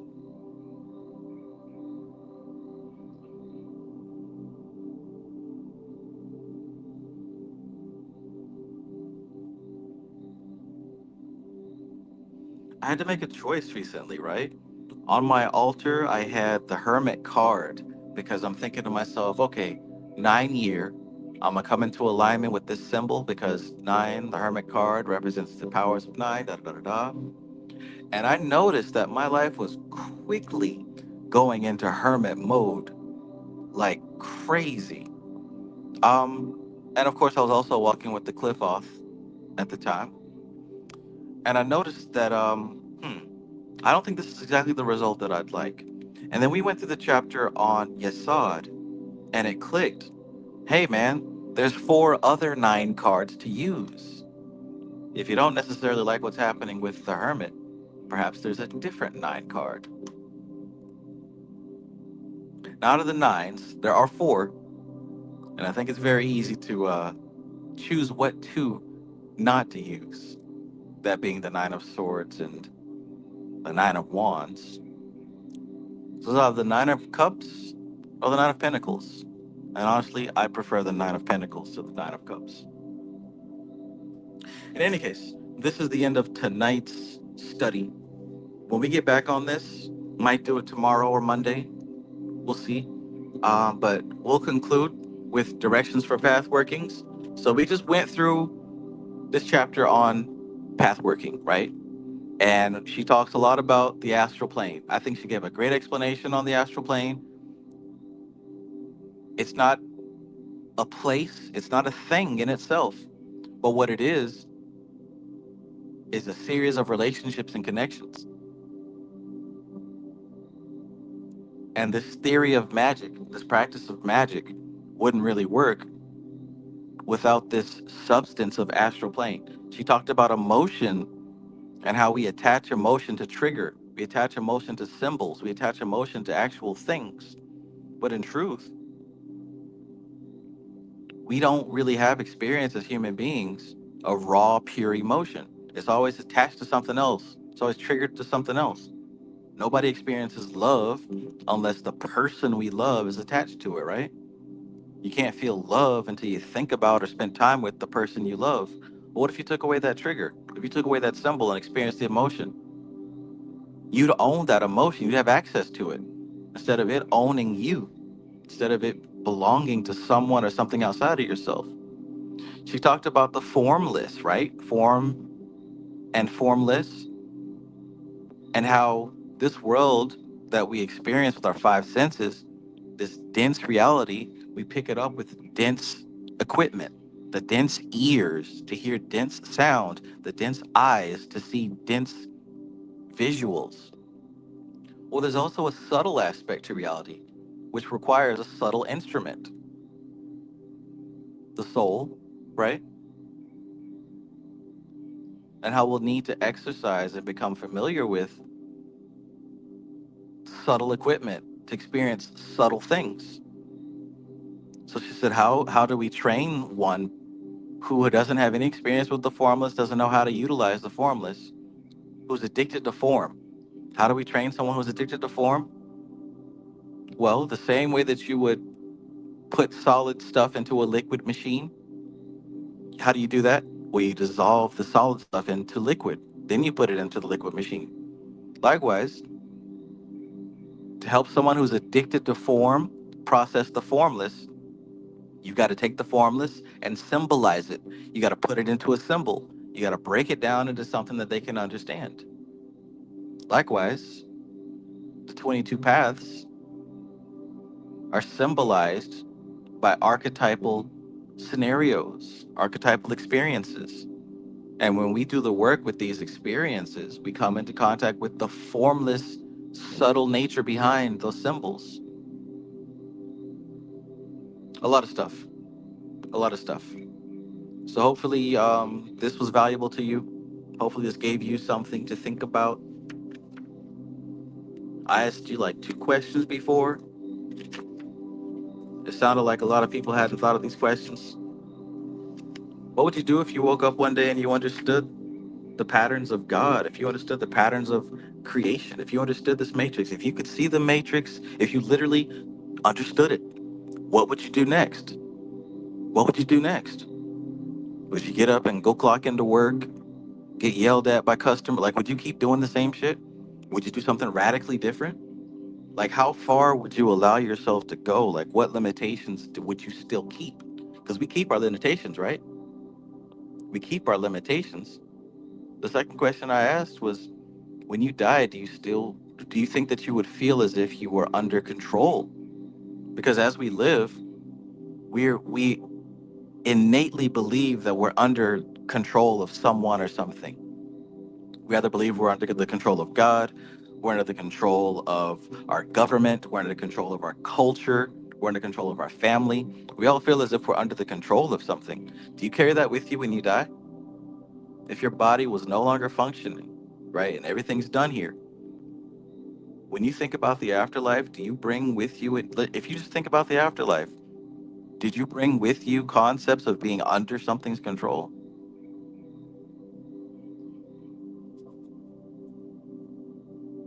What do you think of that?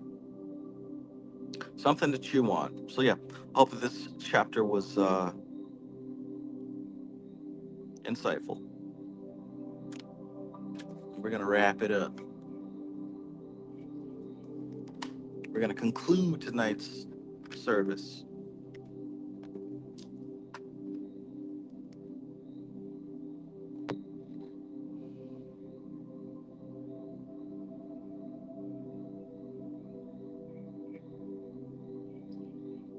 All right.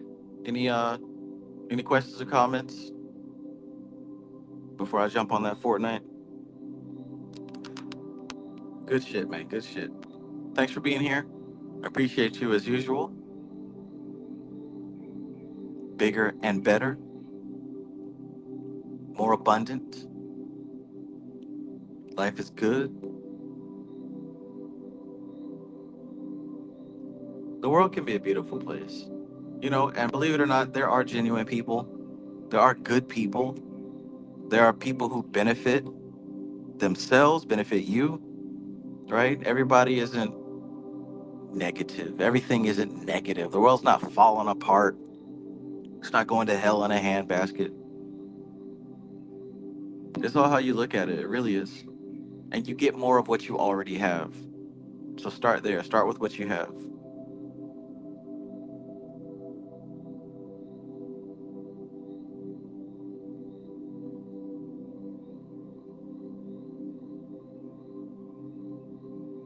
All right. So if that's everything, thanks for being here. This is TK Trev, aka Travis Magus, here with LVX777. I love you. Peace.